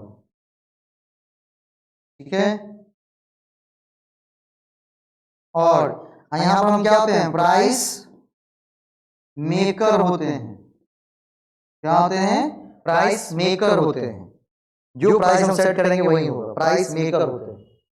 ये क्या कहलाता है? Price maker कहलाता है। कौन सा? मोनोपोली। समझ में आ रहा है ना? अलग अलग, ठीक है, प्राइस मेकर। ठीक है, अब कौन सी है? चलिए चलते हैं मोनोपोलिस्टिक के ऊपर। और प्रोडक्ट कैसा रहेगा? बिल्कुल यूनिक, सिंगल। जैसे मोनोपोलिस्टिक, मोनोपोलिस्टिक का मतलब कौन से प्रोडक्ट? Differentiated, differentiated product. कौन सी प्रोडक्ट है भाई? डिफरेंशिएटेड प्रोडक्ट है। कौन सी प्रोडक्ट? डिफरेंशिएटेड प्रोडक्ट है ना? प्रोडक्ट में डिफरेंशिएशन देखने को मिलेगा। ठीक, और इस डिफरेंशिएटेड के बेस पर हम क्या कर सकते हैं? कंट्रोल कर सकते हैं। Differentiated price, control over price, control over price. अब मान लीजिए कि सैमसंग ने वही फोन लॉन्च किया है सेम टू सेम, और एमआई वही फोन लॉन्च किया है, लेकिन दोनों के प्राइस डिफर है। क्यों? सैमसंग कैमरा भाई 50 मेगापिक्सल का दिया है, ये दिया है 108 मेगापिक्सल का, तो प्राइस ले सकते हैं ज्यादा और दे देगा ना। ठीक है, प्राइस कंट्रोल ओवर प्राइस। ठीक है, यहां पर क्या होती हैं? ये भी क्या रहेगा, डाउनवर्ड स्लोपिंग, डाउनवर्ड स्लोपिंग। कब तक, जब तक सब कुछ ठीक हो रहा है, डाउनवर्ड स्लोपिंग।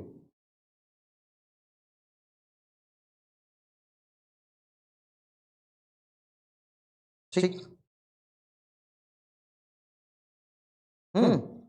डाउनवर्ड स्लोपिंग कब तक, जब तक वो इलास्टिक होता है। क्या होता है, जब तक इलास्टिक होती है। ठीक है, जब तक इलास्टिक है तब तक क्या रहेंगी, डाउनवर्ड रहेंगी। जब भी इनइलास्टिक होंगी तो क्या हो जाएंगी, हॉरिजॉन्टल हो जाएंगे। ठीक है, अगली चीज है कौन सी, ओलिगोपोली। ओलिगोपोली का मतलब यहां पर बड़े बड़े क्या है, फॉर्म्स हैं। क्या है ओलिगोपोली में, क्या है, बड़े बड़े फॉर्म्स है। अब यहां क्या होता है कि आप प्राइस वो घटाएंगे तो आपको घटाना पड़ेगा, वो लेकिन वो बढ़ाएंगे तो नहीं बढ़ा सकते। दिक्कत यहां पर है क्योंकि टारगेट फॉर्म्स है। ठीक है, अब मान लीजिए बात करते हैं किसकी, भाई एक छोटी सी एकेडमी की कोई बात करते हैं, एक छोटे से कंपनी की बात करते हैं। मान लीजिए हम बात करते हैं कोई जूस की कंपनी है, क्योंकि बिहार में कोई जूस कितने रुपए दे रही है, 10 रुपए।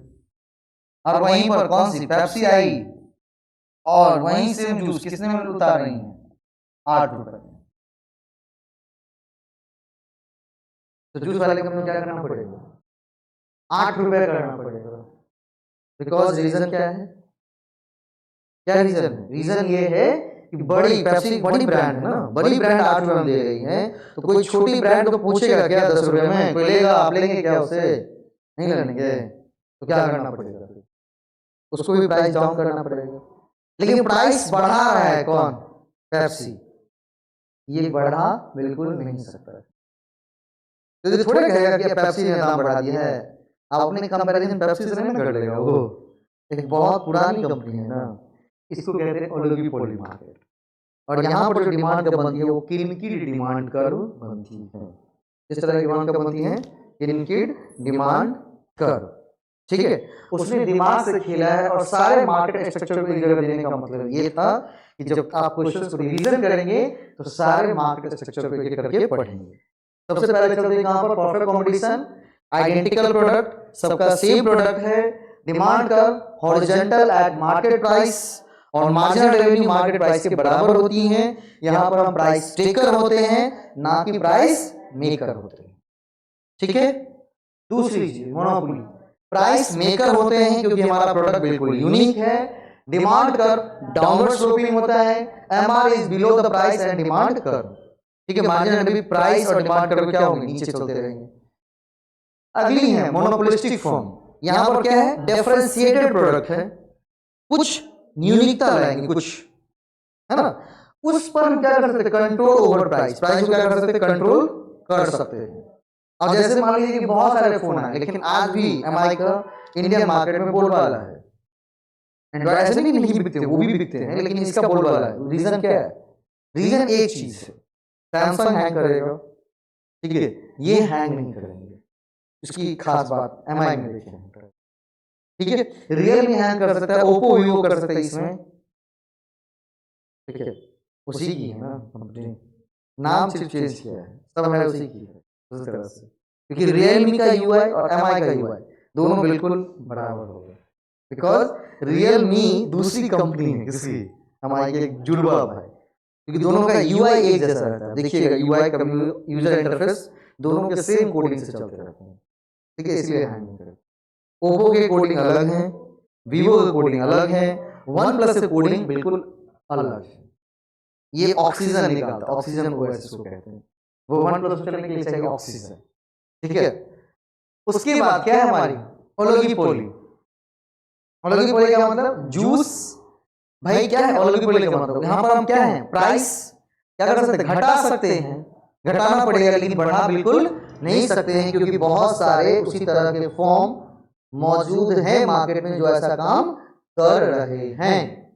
Clear, next,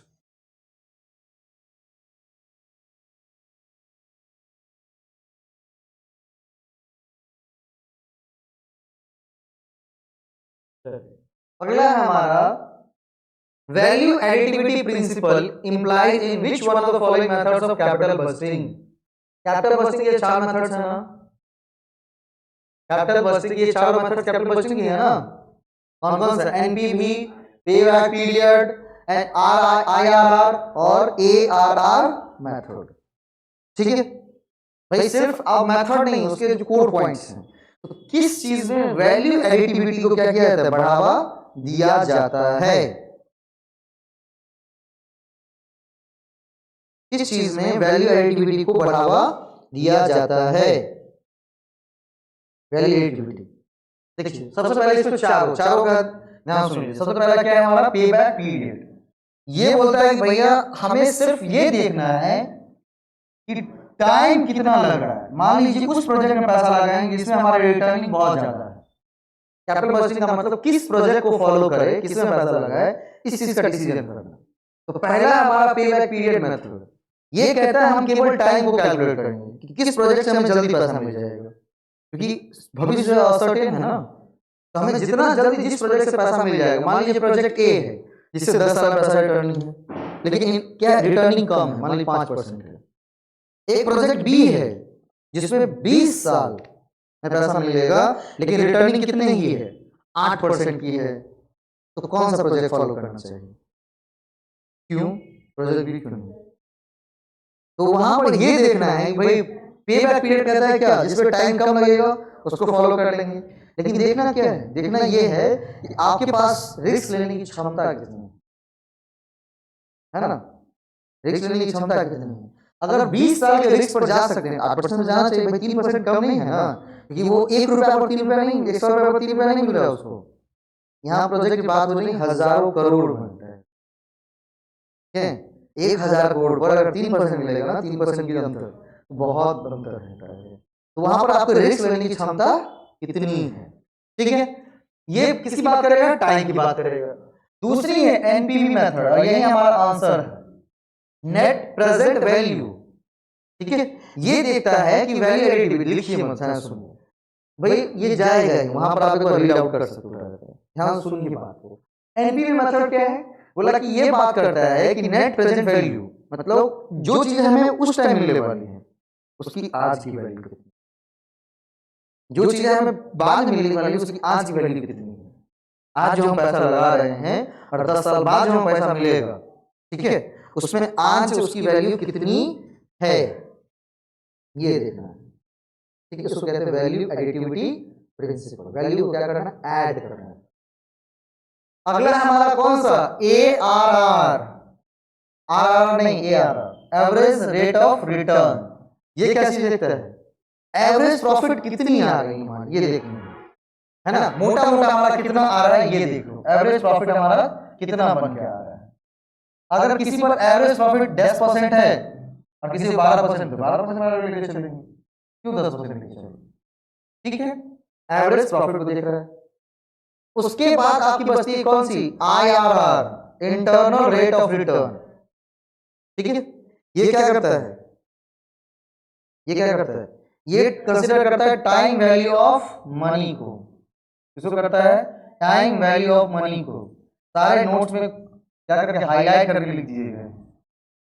time value of money को कंसीडर करता है कौन? IRR। और इसके अंदर और क्या चीजें होती हैं? कैश इनफ्लो को री इन्वेस्ट किया जाता है।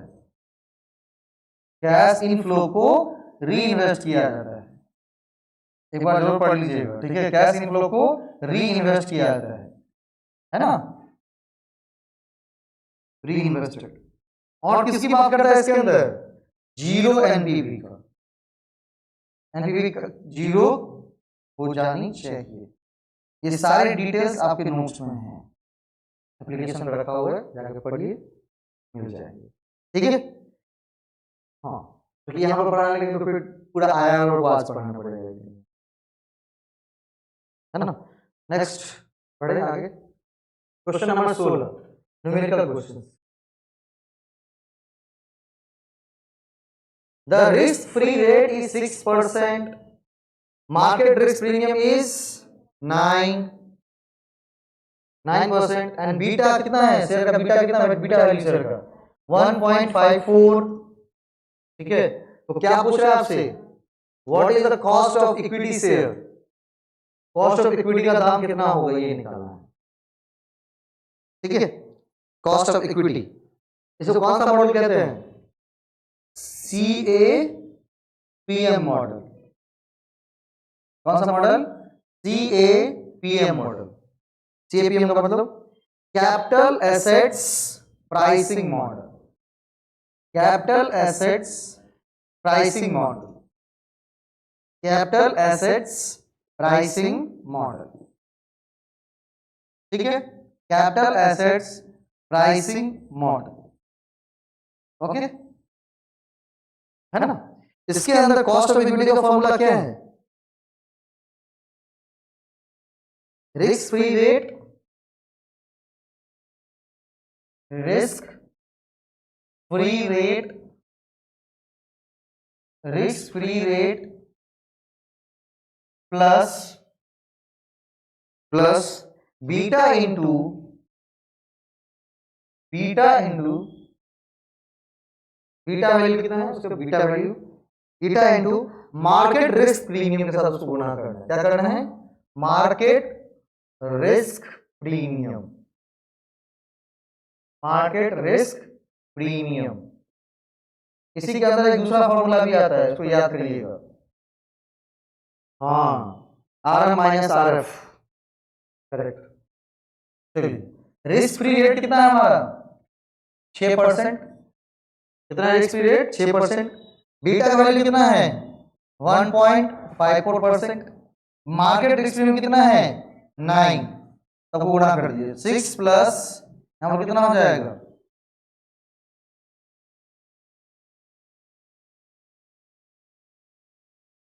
कितना 13 पॉइंट, 4 का 4 936 ठीक है, 13.86। अब दोनों को जोड़ेंगे कितना हो जाएगा, 19.86। 19.86% तो है नहीं आंसर, तो आंसर क्या हो जाएगा, 19.86 नहीं है तो क्या होना चाहिए, क्या होना चाहिए काजल, 20% होगा लगभग। क्यों, क्योंकि जैसे ही पॉइंट यहाँ पर कितना है, पॉइंट के बाद 5 से ज्यादा है ना, तो 5 से ज्यादा है तो क्या करेंगे, जब उसको दशमलव को हटाएंगे तो क्या हो जाएगा, एक बढ़ा देंगे ना इसमें, कितना हो जाएगा, 20। ठीक है, आंसर इज 20%। चलिए नेक्स्ट करते हैं,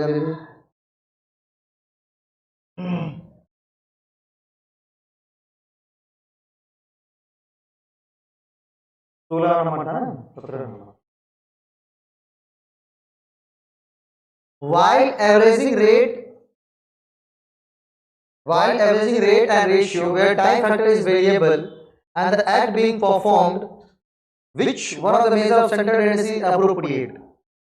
बोल रहा है कि आपको क्या करना है, while averaging rates and ratio our time factor is variable and act is performed। मतलब आपको करना क्या है कि एवरेजिंग रेट और रेशियो और टाइम फैक्टर वेरिएबल है, और वहां पर क्या करना है, एक एक्ट परफॉर्म करना है, एक्ट इज परफॉर्मेंस कांस्टेंट, जो एक्ट हो रहा है उसको कांस्टेंट है।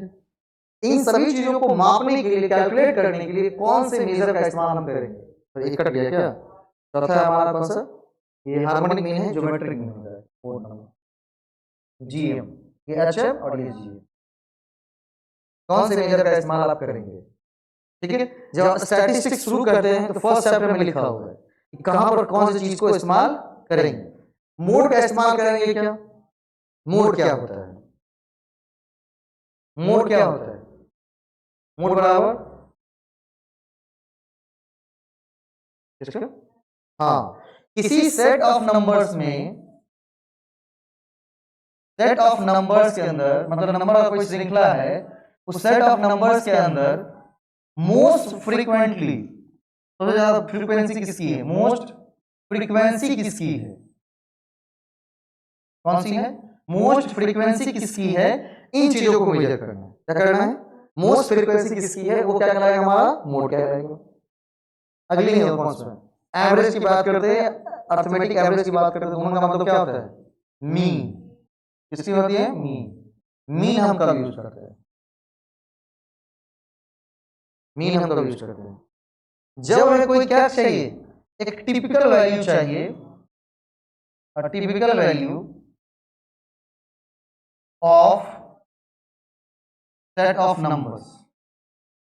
किसी सेट ऑफ नंबर्स है, नंबर की एक श्रृंखला है, उसमें से कोई एक वैल्यू फाइंड आउट करना जो क्या करता हो, सभी चीजों का प्रतिनिधित्व करता हो, रिप्रेजेंट करता हो।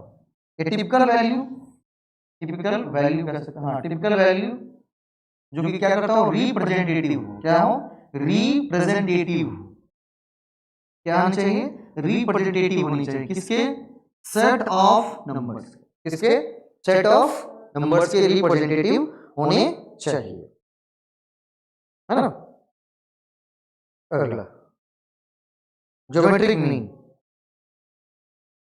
है ना, ज्योमेट्रिक मीन।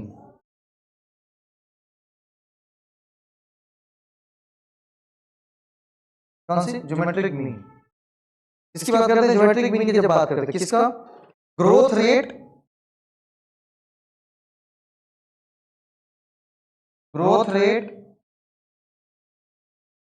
किसी चीज का ग्रोथ रेट कैलकुलेट करना, है ना, या फाइनेंशियल रिफॉर्म्स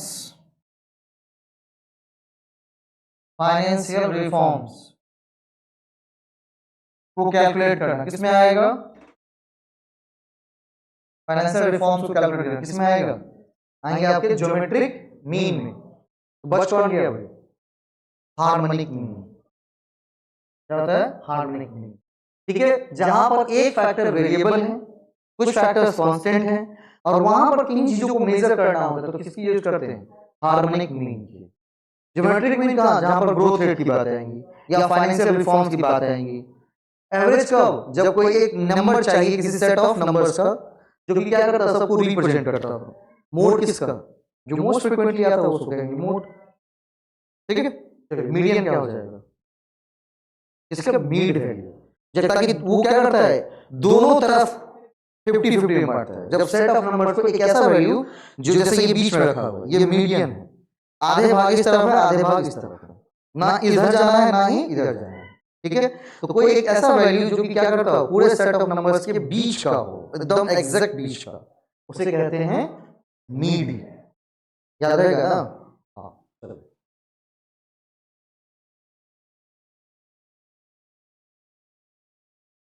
अगला, इफ टू रिग्रेशन कोफिशिएंट, ये आपका क्वेश्चन यहां से है, क्वेश्चन पूछते हैं वो, if two regression coefficient are 0.1 and 0.8 and 1.2, दो regression coefficient दिए गए हैं, है ना। आप पढ़ा है ना, regression coefficient of y on x, regression coefficient of x on y, दो regression coefficient होते हैं। ठीक है, regression 1 and regression 2। पहले regression coefficient क्या कहता है?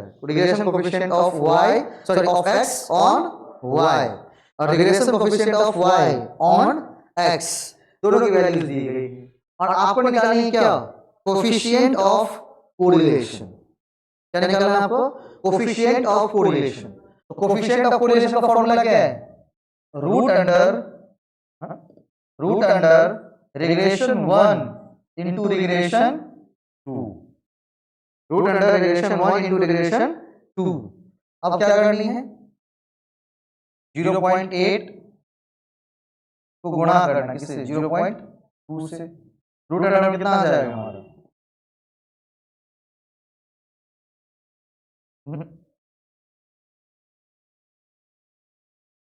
सॉरी, दो ही है ना, 0.96। ठीक है, अब इसके रूट को तोड़ना है। क्या करना है? इसके रूट को तोड़ना है ना। इसके रूट को तोड़ना इतना आसान नहीं दिखता है हमको। ठीक है, इसके वर्गमूल करना इतना आसान है नहीं जितना हमें दिखता है। अब करना क्या है देखिए, अब कभी इसका देखना है कि 96, मान लीजिए हमको 96 का रूट करना है, मान लेते हैं थोड़ा सा, थोड़ी देर के लिए 96 का रूट करना है। तो अगर 96 का करना है तो क्या करना पड़ेगा? कम से कम 9 करेंगे ना, कभी एक करेंगे क्या? दो ऑप्शन कटा, सॉल्व नहीं करेंगे, दिमाग लगा सॉल्व करना है, ठीक है। कि भाई 9 81 करेंगे ना, अगर 96 का निकालना होगा हमको वर्गमूल, क्या करेंगे, 9 81 करेंगे। अब बचता है दो चीज, 0.97 0.96, थोड़ा सा और बढ़ते हैं आगे। देखिए घबराहट कैसे कम करते हैं वो दिखाता हूँ। कितना हो जाएगा लगभग 9 9 18, ठीक है। भाई दशमलव आएगा मतलब कितने, लगभग 2 जीरो आएंगे लगभग, क्या। तो अब क्या करेंगे, 7 से करेंगे या 6 से करेंगे, 7 से करके देखते हैं ज्यादा होता है क्या। 7 से करेंगे तो कितना होता है, 7 से 49 के 9 हाथ में 4, 8 से 56 4 60, है ना, 1 7 4 11, और 8 से करेंगे तो क्या हो जाता है, ज्यादा हो जाता है क्या। 8 से करेंगे तो करिए ना, कागज बैठे हुए एकदम पूरा कैलकुलेशन करना है ना, लिखना नहीं, कैलकुलेशन तो करके देना है ना। 8 4 के 4 में 6 70 7 15, कभी आएगा क्या, कभी आएगा क्या, तो क्या होना चाहिए आंसर 0.97। पागल नहीं बनना है, ठीक है, क्योंकि जैसे ही यहाँ पर देखकर पागल बने तो पहला क्वेश्चन सीधा गलत आता हुआ, क्वेश्चन गलती और 2 नंबर प्लस, ठीक है। भाई 1 नहीं होगा, 8 नहीं होगा, 0.96 नहीं होगा, क्या होगा 0.97, 0.96 ना है, जरूरी थोड़े है उतना ना जितना मुंह कहता है उतना कर देना है, नहीं, क्या करना है 96 का निकालना शुरू करना है, 96 का निकाल के क्या करेंगे आसानी से कर लेंगे, ठीक है। यही बेवकूफ और काबिल बच्चा में अंतर है, ठीक। हाँ, जो इस तरह से करेगा भैया समय बचाएगा अपना और मार्क्स लेके आएगा, और जो पगलू हो जाएगा कि भैया नहीं आज तो निकाले के मानेंगे, आज नहीं निकालेंगे तो भाई मर जाएंगे, तो भाई उसको तो भाई मरना है ही, जिंदा ही वो बिल्कुल खराबी के लिए। चलिए नेक्स्ट,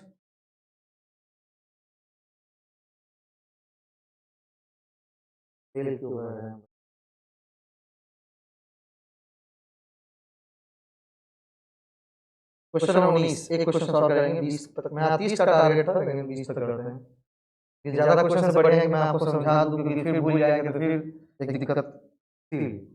अगर which one of the following statement is true, अच्छा इसमें से कौन सा गलती है वो बताइए तो, गलती कौन सा है। Kurtosis means lack of symmetry, lack of symmetry किस में होता है, कुर्टोसिस में होता है, स्क्यूनेस में होता है, स्क्यूनेस में होता है ना। ये कुर्टोसिस यहां पर नहीं होगा, क्या होंगी स्क्यूनेस होंगी, क्या होंगी स्क्यूनेस होंगी, आपको पढ़ाया हुआ है नोट में है स्क्यूनेस, ठीक है। स्क्यूनेस का मतलब है लैक ऑफ सिमेट्री, ठीक है, कितना लैक है। और यहां पर स्क्यूनेस नहीं होगा, क्या होगा कुर्टोसिस होगा। कुर्टोसिस का मतलब होता है क्या, वीकनेस और फ्लैटनेस, समझ जाइएगा ना, ठीक है। कुर्टोसिस का मतलब क्या, फ्लैटनेस और वीकनेस ऑफ डिस्ट्रीब्यूशन, ठीक है। For a symmetrical distribution B1 is 0, symmetrical distribution के अंतर्गत क्या होता है, B1 क्या होते हैं 0 होते हैं, सही है गलत है,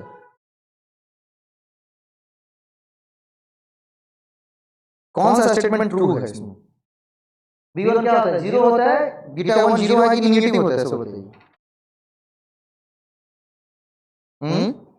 बीटा 1 0 होता है, कौन सा सही है, बीटा 1 का मतलब कितना होता है, बीटा 1 का मतलब कितना होता है 0 ना होता है, और बीटा 2 का मतलब कितना होता है B2 बराबर, B2 नेगेटिव नहीं होता है, B2 का मतलब होता है पॉजिटिव, इसलिए ये भी गलती है। अगर सही नहीं मिल रहा है तो क्या करेंगे, सारी गलतियों को हटा देंगे। B2 का मतलब होता है पॉजिटिव, ठीक है, और बीटा 1 का मतलब कितना है 0। कुर्टोसिस का मतलब क्या है, वीकनेस और फ्लैटनेस डिस्ट्रीब्यूशन का, और स्क्यूनेस का मतलब क्या है, लैक ऑफ सिमेट्री, ठीक है। हाँ, तीन गलती छांट दिया, आंसर क्या मिल गया हमको, पहला इज राइट आंसर। चलिए एक बार समझते हैं किसको, स्क्यूनेस को और कुर्टोसिस को थोड़ा डीप में। ठीक है, दो भाग करता हूं यहां से। स्क्यूनेस काजल लिख रहे हैं, इसको पढ़ लीजिएगा, ठीक है। हाँ, ये ऐसा मूल मंत्र है कि इतना दिन नहीं काम कि अभी भी कर लेंगे तो बढ़िया से हो जाएगा। स्क्यूनेस का मतलब क्या, लैक ऑफ सिमेट्री। अभी क्यों कैसे वाला जवाब अभी नहीं मिलेगा, ठीक है। क्यों कैसे वाला जवाब जब फाउंडेशन की क्लास में जब बैठ कर आराम से, क्यों कैसे, अभी बस सिर्फ लैक ऑफ सिमेट्री होता है स्क्यूनेस का मतलब, वो सिर्फ क्या करना है, याद करना चुपचाप, है ना, क्योंकि अब पूछने वाला समय नहीं है। चलिए अगला है हमारा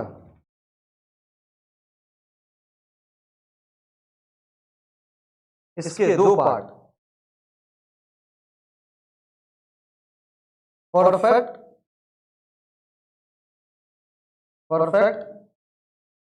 सिमेट्री। ठीक है, परफेक्ट सिमेट्री। परफेक्ट सिमेट्री का मतलब क्या होता है, बीटा 1 का वैल्यू यहां पर क्या रहेगा, 0। क्या रहेगा बीटा 1 का 0। और इसी में क्या आती है दूसरी, उसको क्या कहते हैं, परफेक्ट सिमेट्री। और दूसरा क्या होता है, दूसरा क्या होता है, याद है, कोई बात नहीं। बीटा 2, इसका नाम को याद नहीं आ रहा। बीटा 2 कितना होता है हमारा, पॉजिटिव। बीटा 2 का मान होता है क्या, पॉजिटिव। एक होता है परफेक्ट और दूसरा क्या होता है सिमेट्री का। सिमेट्री के दो पार्ट देखिए, गूगल पर सर्च कर लीजिए ना फटाफट कम से कम जल्दी से। एक होता है परफेक्ट, दूसरा क्या हो जाएगा हमारा,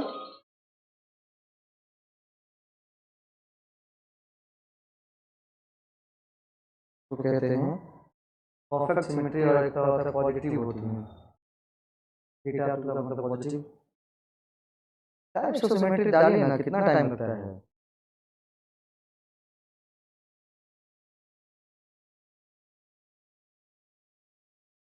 मिल जाएगा आज दुनिया में, ऐसा मतलब इंटरनेट दे देंगे तभी नहीं चोरी हो पाएगा।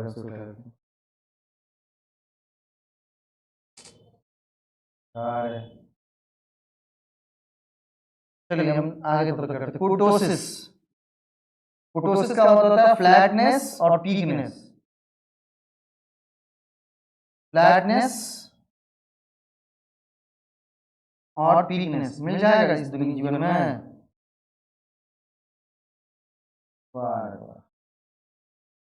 चोरी करेंगे भाई साहब, ठीक है। फ्लैटनेस और पीकनेस, ठीक है। डिस्ट्रीब्यूशन का क्या, फ्लैटनेस और पीकनेस। चलिए ये कितने प्रकार की होती है, छोड़ दीजिए, नहीं मिलेगा, छोड़ दीजिए, नोट्स में देख लीजिएगा बाद में, ठीक है। फ्लैटनेस और पीकनेस।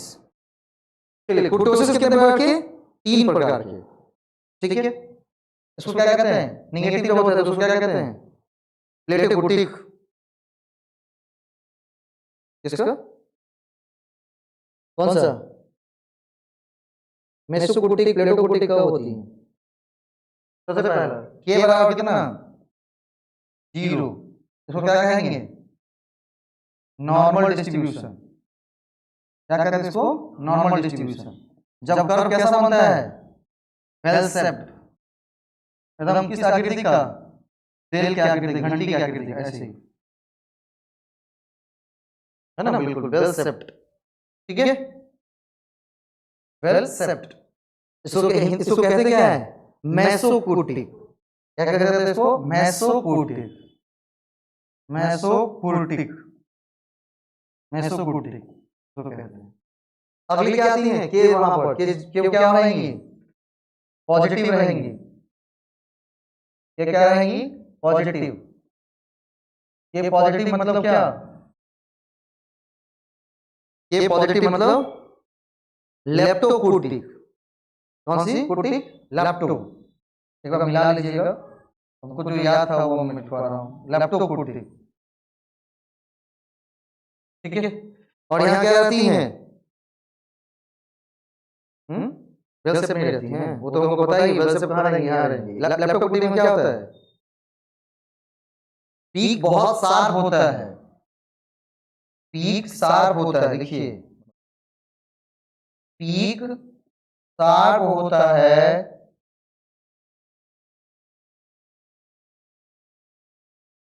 और राइट टेल मतलब दायां तरफ का जो पूंछ होता है वो क्या रहेगा, राइट टेल भारी होता है, वजन रहेगा उसमें। राइट टेल क्या होता है, राइट का टेल भारी रहेगा, राइट भारी रहेगा, कौन सा टेल, पूंछ उसका, ठीक है।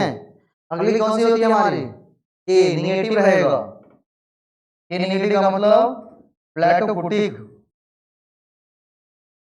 प्लेटिकुटिक, प्लेटिकुटिक, प्लेटिकुटिक का मतलब क्या, पी क्या रहेगा हमारे साथ, पी क्या रहेगा, प्लेटर रहेगा, और राइट टेल क्या रहेंगे हमेशा, लाइट क्या रहेंगे, टेल लाइट रहेंगे, पी क्या रहेगा, फ्लैटर रहेगा, पे क्या रहेगा, फ्लैटर रहेगा पे, क्योंकि कुर्टोसिस का मतलब है ना फ्लैटनेस और पीकनेस, यहाँ पीकनेस रहेगा, वहां पर क्या रहेगा, फ्लैटनेस रहेगा, ठीक है। यहाँ पीकनेस रहेगी और वहां पर क्या रहेंगी, फ्लैटनेस रहेंगी, किसमें, जब के निगेटिव पड़ा है, किसमें आएगा, के निगेटिव, जिसको हम क्या करते हैं प्लेटिकुटिक कहते हैं, ठीक है। सिमेट्री दूसरे प्रकार का नाम लिख दीजिएगा, बीटा 2 का क्या मतलब है, ठीक है। बीटा 1 का मतलब था परफेक्ट सिमेट्री, जब बीटा का 1 का मतलब होता है 0। बीटा 2 पॉजिटिव होती है, ना कि नेगेटिव होती है। बीटा 1 जो होती है, सॉरी बीटा 1 0, बीटा 2 कहलाती है पॉजिटिव, लिखा है ना, for symmetrical distribution beta 1 is 0।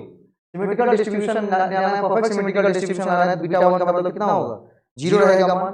इसके बाद beta 2 can be negative, beta 2 can be positive and negative, दोनों रहती हैं, डिपेंड करती हैं किसी के ऊपर, पॉजिटिव रहता है, ठीक है, क्लियर। हाँ, ये कौन सा था क्वेश्चन, 19वां नंबर था, एक लास्ट 20वां कर लेंगे, खत्म कर देंगे। Which one of the following statement is incorrect? इसमें से कौन सा स्टेटमेंट क्या है, बिल्कुल इनकरेक्ट है भाई, इनकरेक्ट कौन सा है,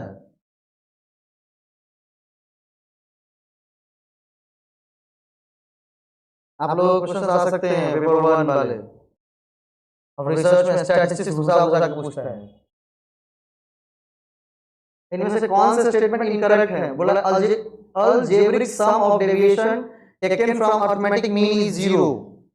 अगर हम अलजेब्रिक सम लेते हैं कहां से, मीन से, तो क्या हो जाएगा, वो 0 रहेगा, बिल्कुल सही है ना। मीन से क्या होता है, कोई अलजेब्रिक सम का डेविएशन बिल्कुल 0 होता है। The sum of absolute deviation taken from median is the largest, median से कोई डेविएशन अगर कैलकुलेट करते हैं तो वो लार्जेस्ट रहता है, जरूरी बिल्कुल नहीं है, क्या रह सकता है, कम भी रह सकता है, कम भी रह सकता है, लार्जेस्ट भी रह सकता है, लेकिन इसके बारे में कंफर्म है, क्या रहेगा, 0, ठीक है।